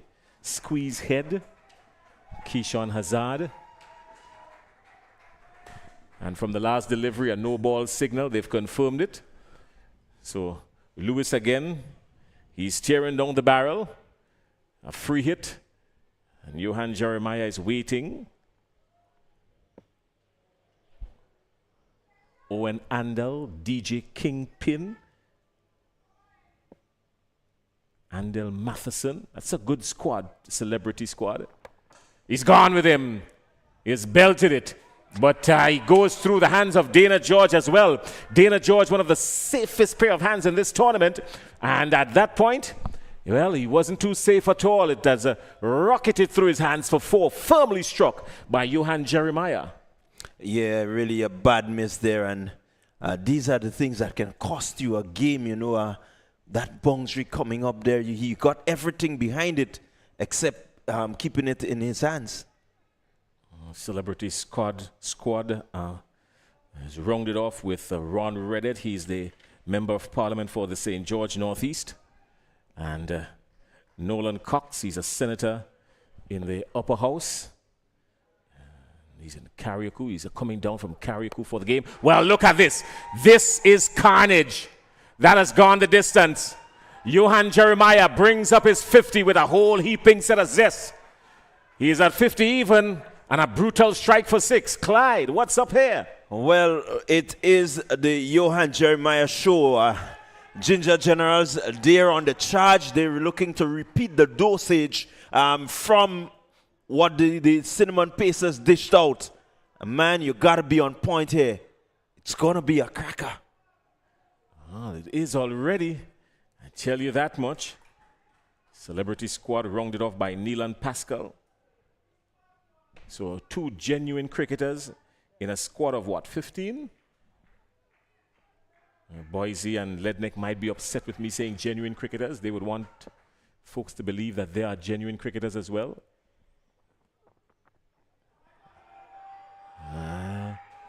They're asking the umpire questions. The dressing room from the Ginger Generals, they thought it was wide, but The umpire is having none of it. So celebrity match tomorrow, Friday, June the 21st, 5 o'clock in the afternoon right here at La Sagesse. If you have nothing to do, why not come out and support? There's a squad also representing the Grenada Cricket Association All-Stars. That has some genuine cricketers in it. So another no ball. So the Cinnamon Pacers, they're hemorrhaging. Another no ball. 24 runs already coming off this Sherman Lewis over. And he's still got a whole lot more work to do.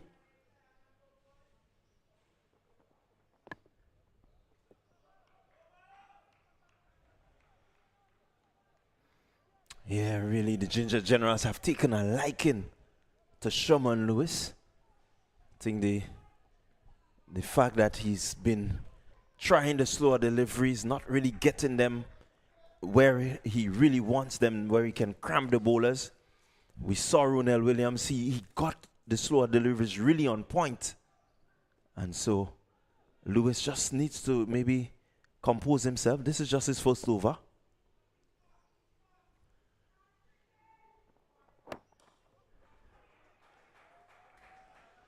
So that brings up the end of over number 5. They're halfway there.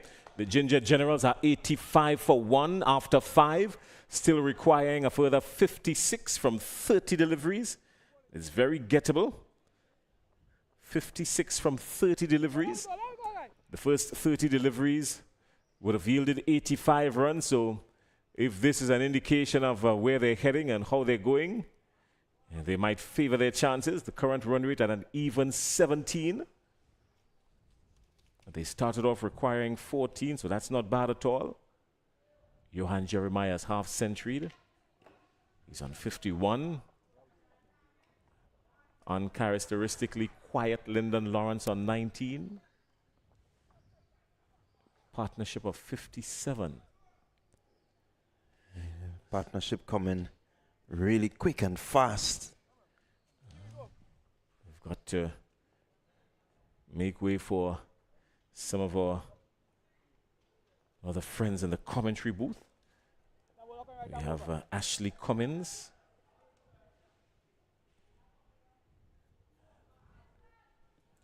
So, well, I'm going to vacate and allow Ashley to come in. But I hope the pressure medication doesn't sell out. Lawrence is on top of it again, just going for 1.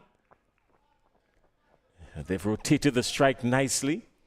Lyndon Lawrence has been quiet. He's been playing more of a Robin role to the Johan Jeremiah Batman show. Ryan John has a lot of work to do. Who do you think has the upper hand in this one after 5 overs? Ashley Cummins, talk to me. Well, it's a game that is just on the side of the Ginger Generals for the time being.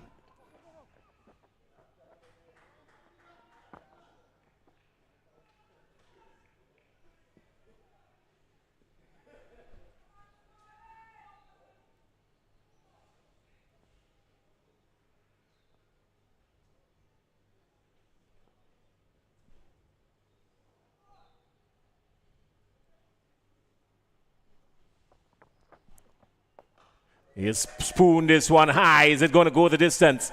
Yes, Johan Jeremiah has been explosive. And that's a maximum. He's gone with him. Shondell Regis is under pressure. It's a good shot by Jeremiah, getting down on one knee and really launching into it for another maximum. Keen and exciting cricket out there on the part of Ginger Generals.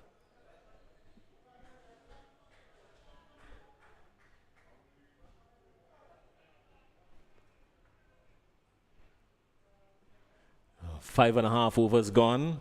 48 required from 27. Still very gettable. Still very gettable. The Ginger Generals would have thought that they have a mountain to climb, but they've climbed it pretty well. The Saffrons, the Cinnamon Pacers would have thought that they were in a comfortable position. That has proven to be otherwise. No, pressure is mounting. You get the feeling, Ashley Cummins, that when this pipe breaks either way, it is going to be a flow of either runs or wickets. Well, as just rightly said, it's either way, it's either runs or wicket. Well, I guess that both teams are equal to the task, and somebody will just have to break loose.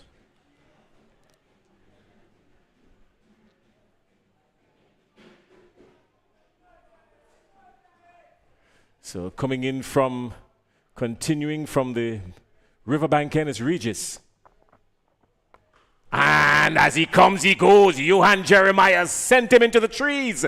That's 6 more. Regis just bowling one in the slot. Look at this again, right there. Just asking, and the Jeremiah just equal to it. Another bang maximum, and Jeremiah is really enjoying himself outside there. It's a beautiful chase, very calculated, and Cinnamon Pieces will have to change gear if they have to really hold back or get anywhere into Ginger General. They just need to get a wicket. I think that is just what they need to do. Get a wicket, get Jeremiah out, and that could just change the whole picture here this afternoon.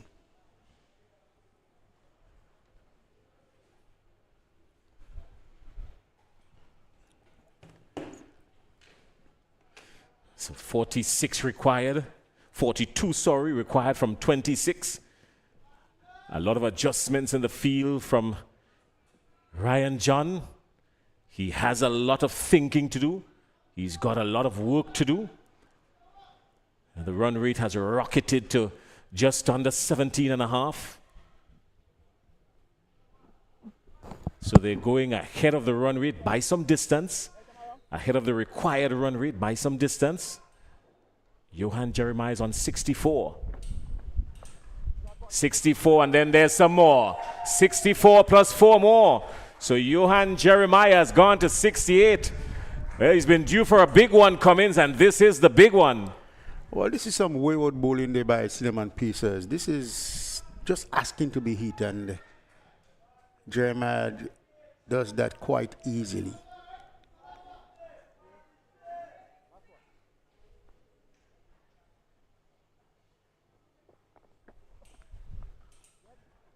Good shot again by Lawrence. He's played some exquisite cricketing shots. He's pierced the field with precision.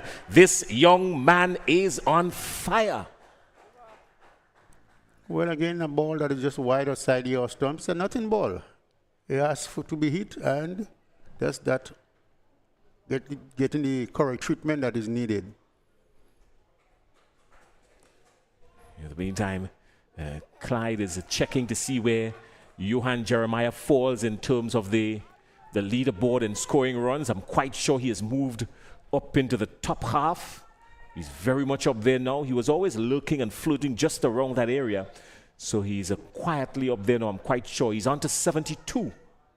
After the 6 overs, the Ginger Generals are 107 for 1. 34 required from 24.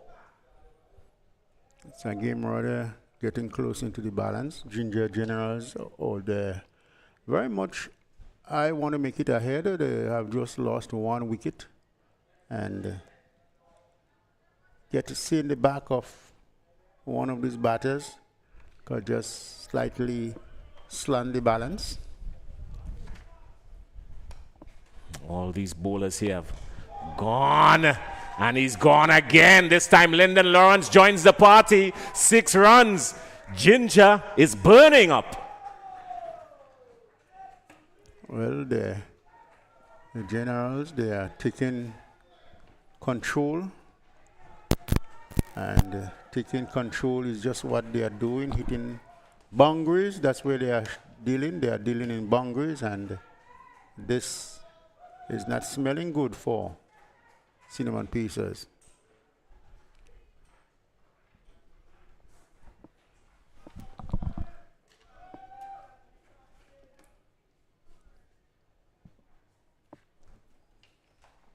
Full toss. That could be, And that is going to go the distance. That's 4 more. this could be a no ball. Yes, the umpire signaling no ball. He's asking the question at the C. Could be deep in. It could be just above the waist. Let's see if the umpire is going to call a no ball.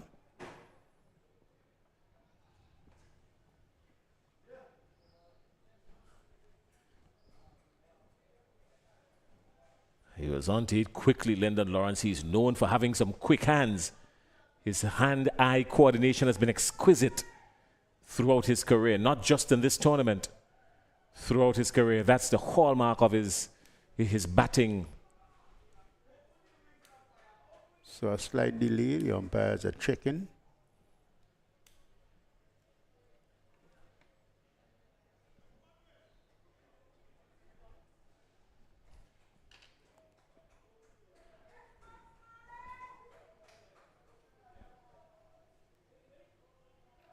In the meantime, Afghanistan, they're under the pump from India.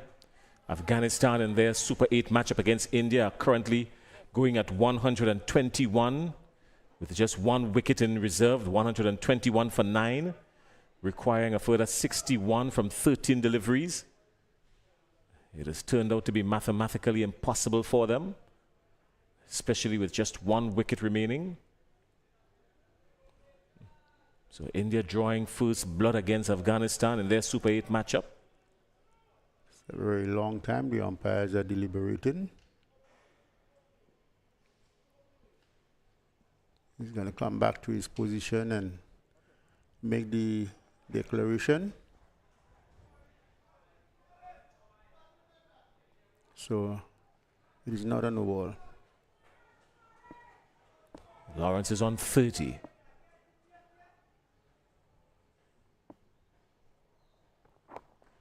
Turned nicely. He's shown power when it's needed, and he's also shown finesse when it's required. Lyndon Lawrence, he has that in his armory.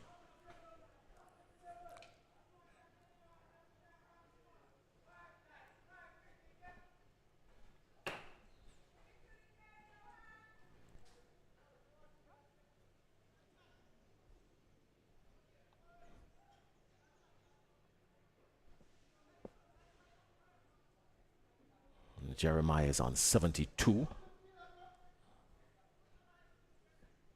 He has dominated the batting here today. Johan Jeremiah.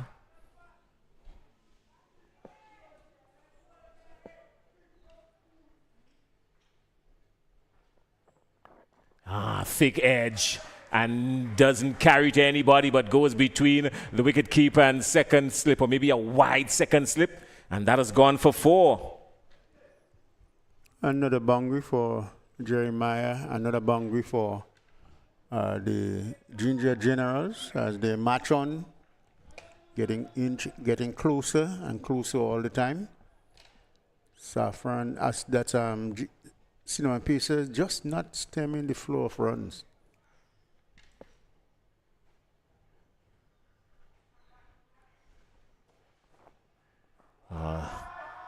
It's a wide ball, so save and accept some kind of miracle. The Ginger Generals are going to pull this one from out of the hat. They require 18 and 20 deliveries remaining. So it's Walcott. Well timed again. It's sensible batting from these Ginger Generals. They've done more than smell blood now. They know they have it. All they've got to do now is just walk it home. 17 required, 19 deliveries.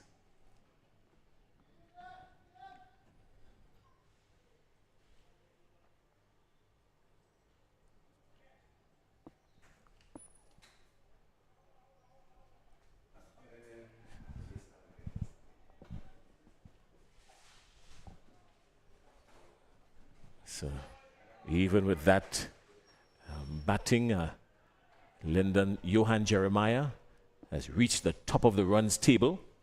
Going to give you the details in just a bit. He has reached the top of the runs table. He's gone to 209 runs. He's on 77 now. He's eclipsed Anil Matthew. He was standing at the top there with 207 for a while. And Johan Jeremiah has now plummeted himself, catapulted himself, I should say, to the top of the runs table in this tournament. He's been very good in this innings, Johan Jeremiah. You always knew he was in for something big.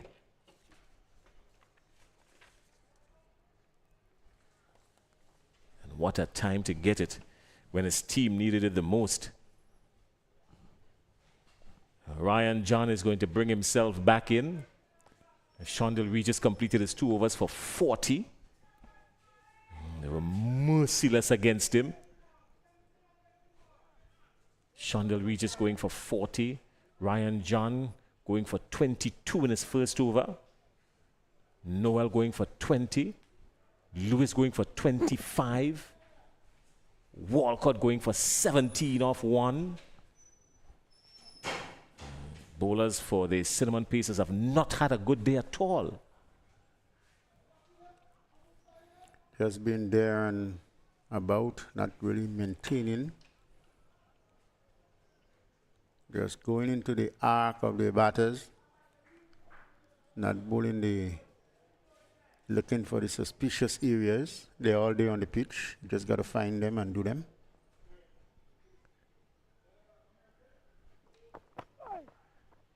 Oh, he was looking to go straight down the ground with Ryan John this time, but head in the air just a little bit, losing shape. Johan Jeremiah saw it and his eye lighted up.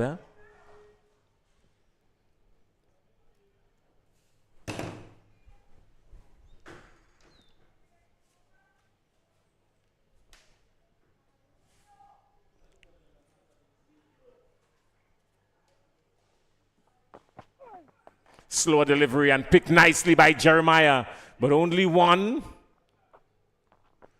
So 17 runs to get. 16, sorry.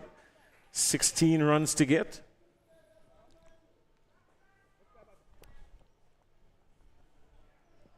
(16 from 16).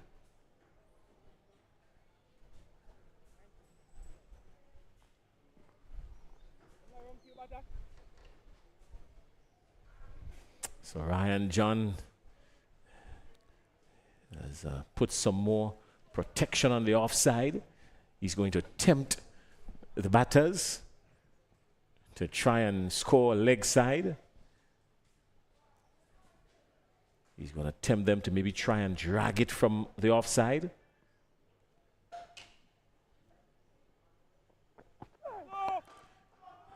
No ball, struck firmly. Can't beat long off. But a no ball. So today has been an uncharacteristic day for Ryan John with the ball. He has been particularly expensive. Maybe just trying to do a little bit too much. 140 runs on board and bowlers trying to blast out the batters. And it could be a dangerous play. Got to still search for the good lengths, the good line, be smart, take rolling the fingers on the ball and all those little tricks.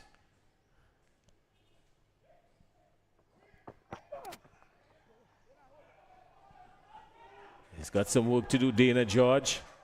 Can't prevent the batsman from crossing for 2. 14 required from 15. The Ginger Generals surely think that they have at least one hand on this game already.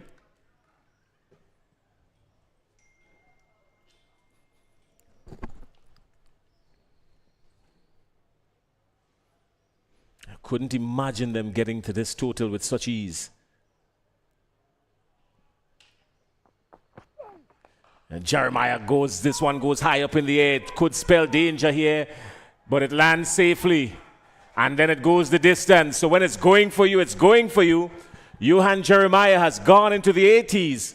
That's the highest individual score in the tournament.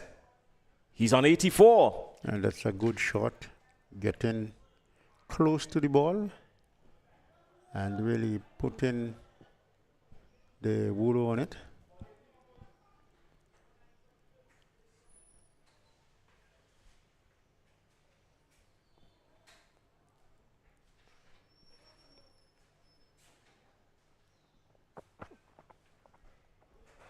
Slower delivery, well bowled, but also well negotiated by Jeremiah. 134 for 1 is the score. 7 required from 13.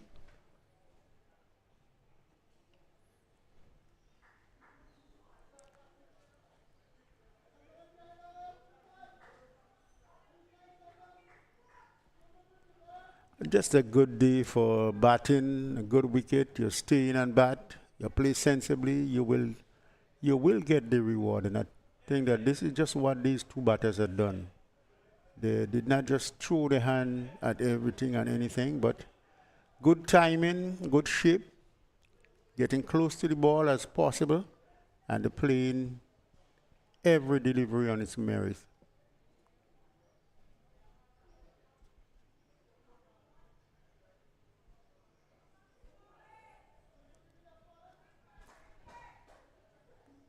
So 7 required from 13. The Ginger Generals snatching victory from the Cinnamon Pacers. The Cinnamon Pacers, of course, I'm quite sure everyone thought with a huge score that they were well in for a victory. But the Ginger Generals have turned on the heat when it required most. Johan Jeremiah, 85. And he has batted quite sensibly, as I said before. Played every ball on its merit, and it was just timing and precision in his shots.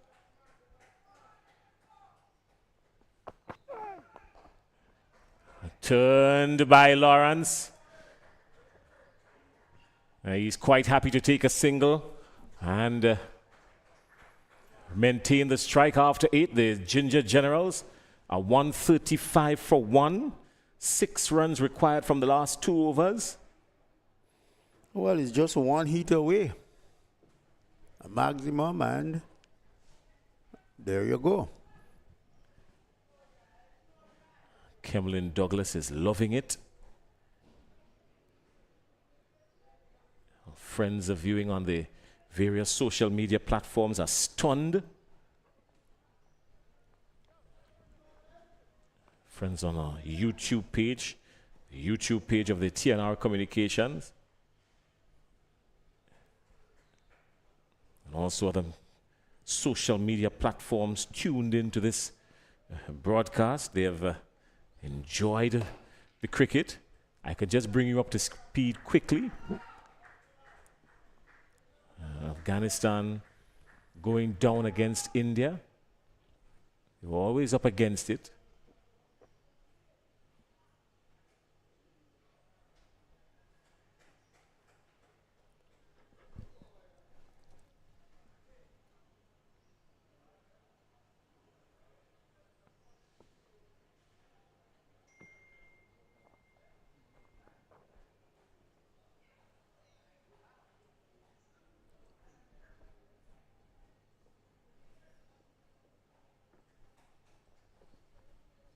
It's been a rough day for these Cinnamon Pacers, particularly with the ball.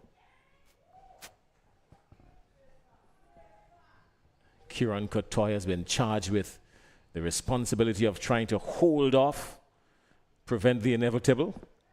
I don't know how possible that is. He's latched onto it quickly as he has gone down for 1. Lyndon Lawrence quite contented to give Johan Jeremiah the strike. He's batted well. It will be fitting for him to score the winning runs of this one. He's on 85. Just 5 runs required now from 11 deliveries.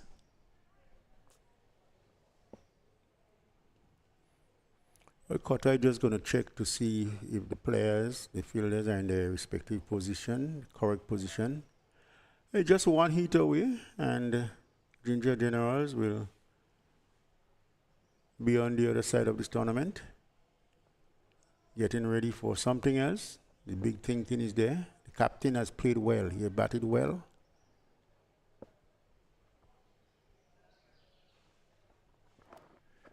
Thick edge, but well stopped. Well stopped, well fielded. A wide delivery. Thought I heard an edge on it, but well, maybe the bat hitting something, or the glove rushing something somewhere along the line, or the wicket keeper gloves making a sound. A wide delivery, 4 required now from 11.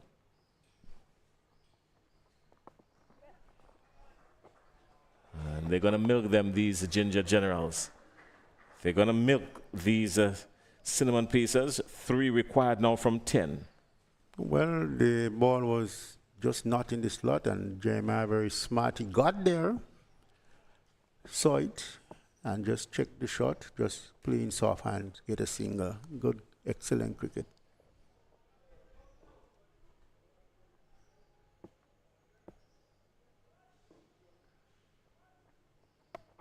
It drives uppishly and it goes into the boundary for 4, and that's all she wrote. The Ginger Generals have stunned the Cinnamon Pacers and this small crowd here at Lassaget's playing field. They have eclipsed a total that was very huge, and just like that, the Ginger Generals have placed everyone else on notice, getting to 142 for 1 and beating the Cinnamon Pacers in this first eliminator here at the Lassaget's playing field. Yeah, well, everyone is in awe. Well, they have played the better cricket in the second half. They batted and batted quite sensibly, the 2 batters. In Johan Jeremiah, he had played excellently, and this batting display was well above the rest that we have seen throughout this competition yet today, and getting some 85 runs had really shown what he's capable of, and he was ably supported by Lyndon Lawrence, who could be very aggressive, but we have not really much seen that of Lyndon Lawrence. He really solidified the inning and had really played a winning inning together with his captain. Congratulations to Ginger Generals. Johan Jeremiah ending the day on 86-38 for Lyndon Lawrence. The only batter outing is the young Jeremiah. Jarrell Jeremiah caught Murray, bowled by Noel for 8. But the Johan Jeremiah show, he spent just about an hour outside there, faced 31 deliveries for a well-played 86. Let's take a quick look at the bowling here now. All the bowlers were under the gun from this one. Everyone in double figures, save and except Kieran Qatar, who bowled the last over. Just 3 deliveries. He went for 7 and the winning runs coming off of him. But everyone else was pillaged and plundered. The most expensive, of course, Shondell Regis going for 40 off his 2. And then very uncharacteristic of Ryan John, who went for 33. Off his 2. No wickets in their columns, and that brings up the end of it. The Ginger Generals 142 for 1, and 142 for 1, a score that represented an awesome knock of 86 from Lyndon Lawrence. Well played 86 from Lyndon Lawrence down there, and we're getting ready for the post-match ceremony, the post-match presentation, of course. So we have the man of the match to present. And then, of course, they're going to be speaking to both captains. No doubt about that. The man of the match would easily go to Lyndon Lawrence for his 86, a well-played 86, Clyde. Yeah, Jeremiah certainly showed his class. He showed that he's the man to deal with pressurizing situations for the Ginger Generals, and he is the captain, and he gave a captain's account today. Oh, you think that the Cinnamon Pacers probably just allowed it to get away from them? They had a pretty good total. Good batting by Ryan, John, and the others from the Cinnamon Pacers, and probably just allowing it to get away from them. Yeah, I think the approach from the Pacers, they scored 140, and I think they looked at what has happened in the tournament so far in terms of the teams getting over the 100 mark and the way they, defended. I think they was just a little too complacent. You look at, some of the field placing, some of the bowling. It really wasn't as focused as they needed it to be. Oh, it was a well-focused innings, as you use the word focus. It was a well-focused innings from Johan Jeremiah, the captain.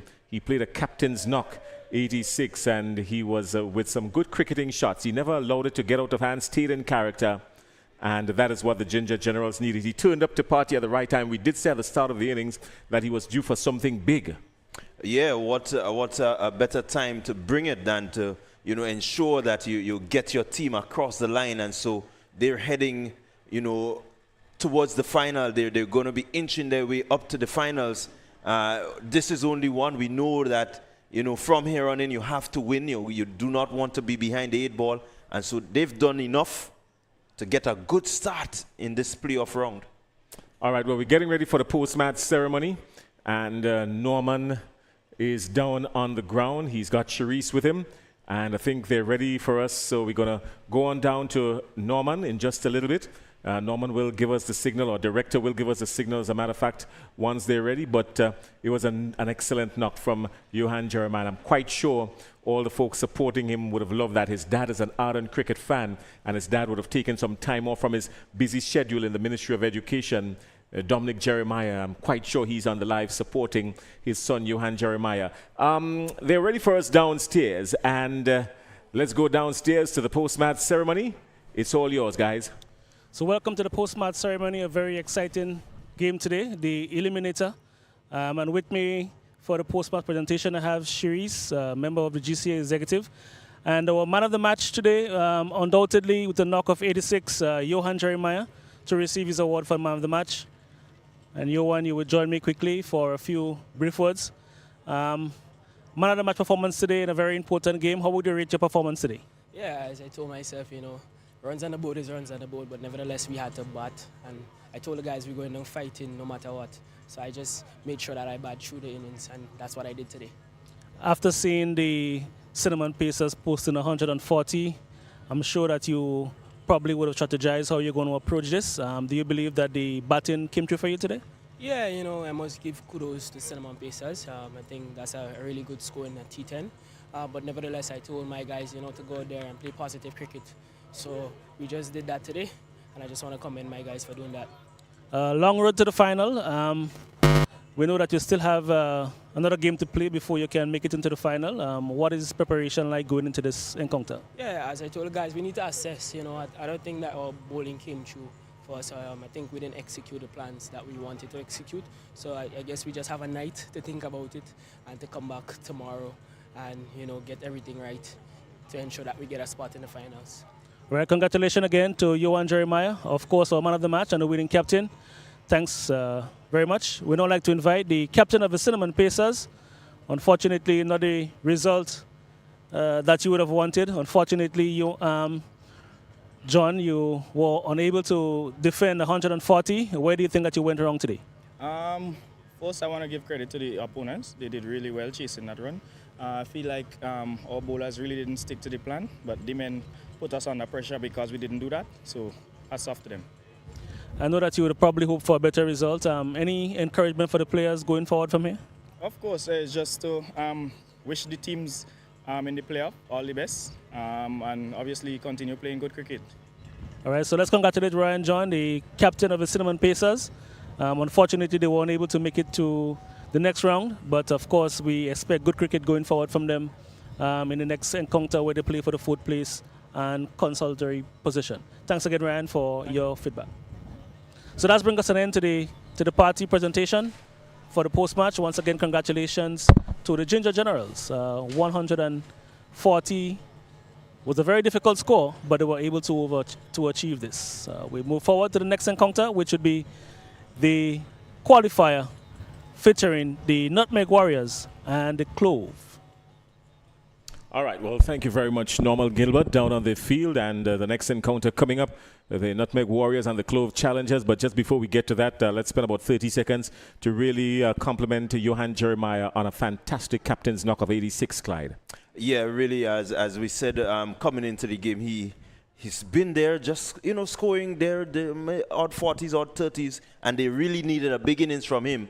And he showed his class. Yeah, well, he was flirting, as you say, just around there. But when he exploded, boy, he was dynamite today. 86. All right, let's take a look now at the next match coming up quickly with the Clove Challengers and the Nutmeg Warriors. This one evenly poised. These two teams, they've been just right there dancing thereabout. But something's got to give today between these two.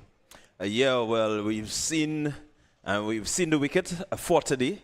2 scores over 140. It means that there is the possibility of a run fest. The two teams, they're stacked with good players, good hitters, but it's going to be down to the team that can execute, and that would be your qualifier going into the next round. All right. Well, you wouldn't have to wait too long for it because the next match is scheduled to start in just under half an hour. So what you can do is just refresh yourselves like we will now, and then we will come back here to bring you match number 2, qualifier number 2 between the Nutmeg Warriors and the Clove Challengers. We see you in a few minutes. Until then, take care.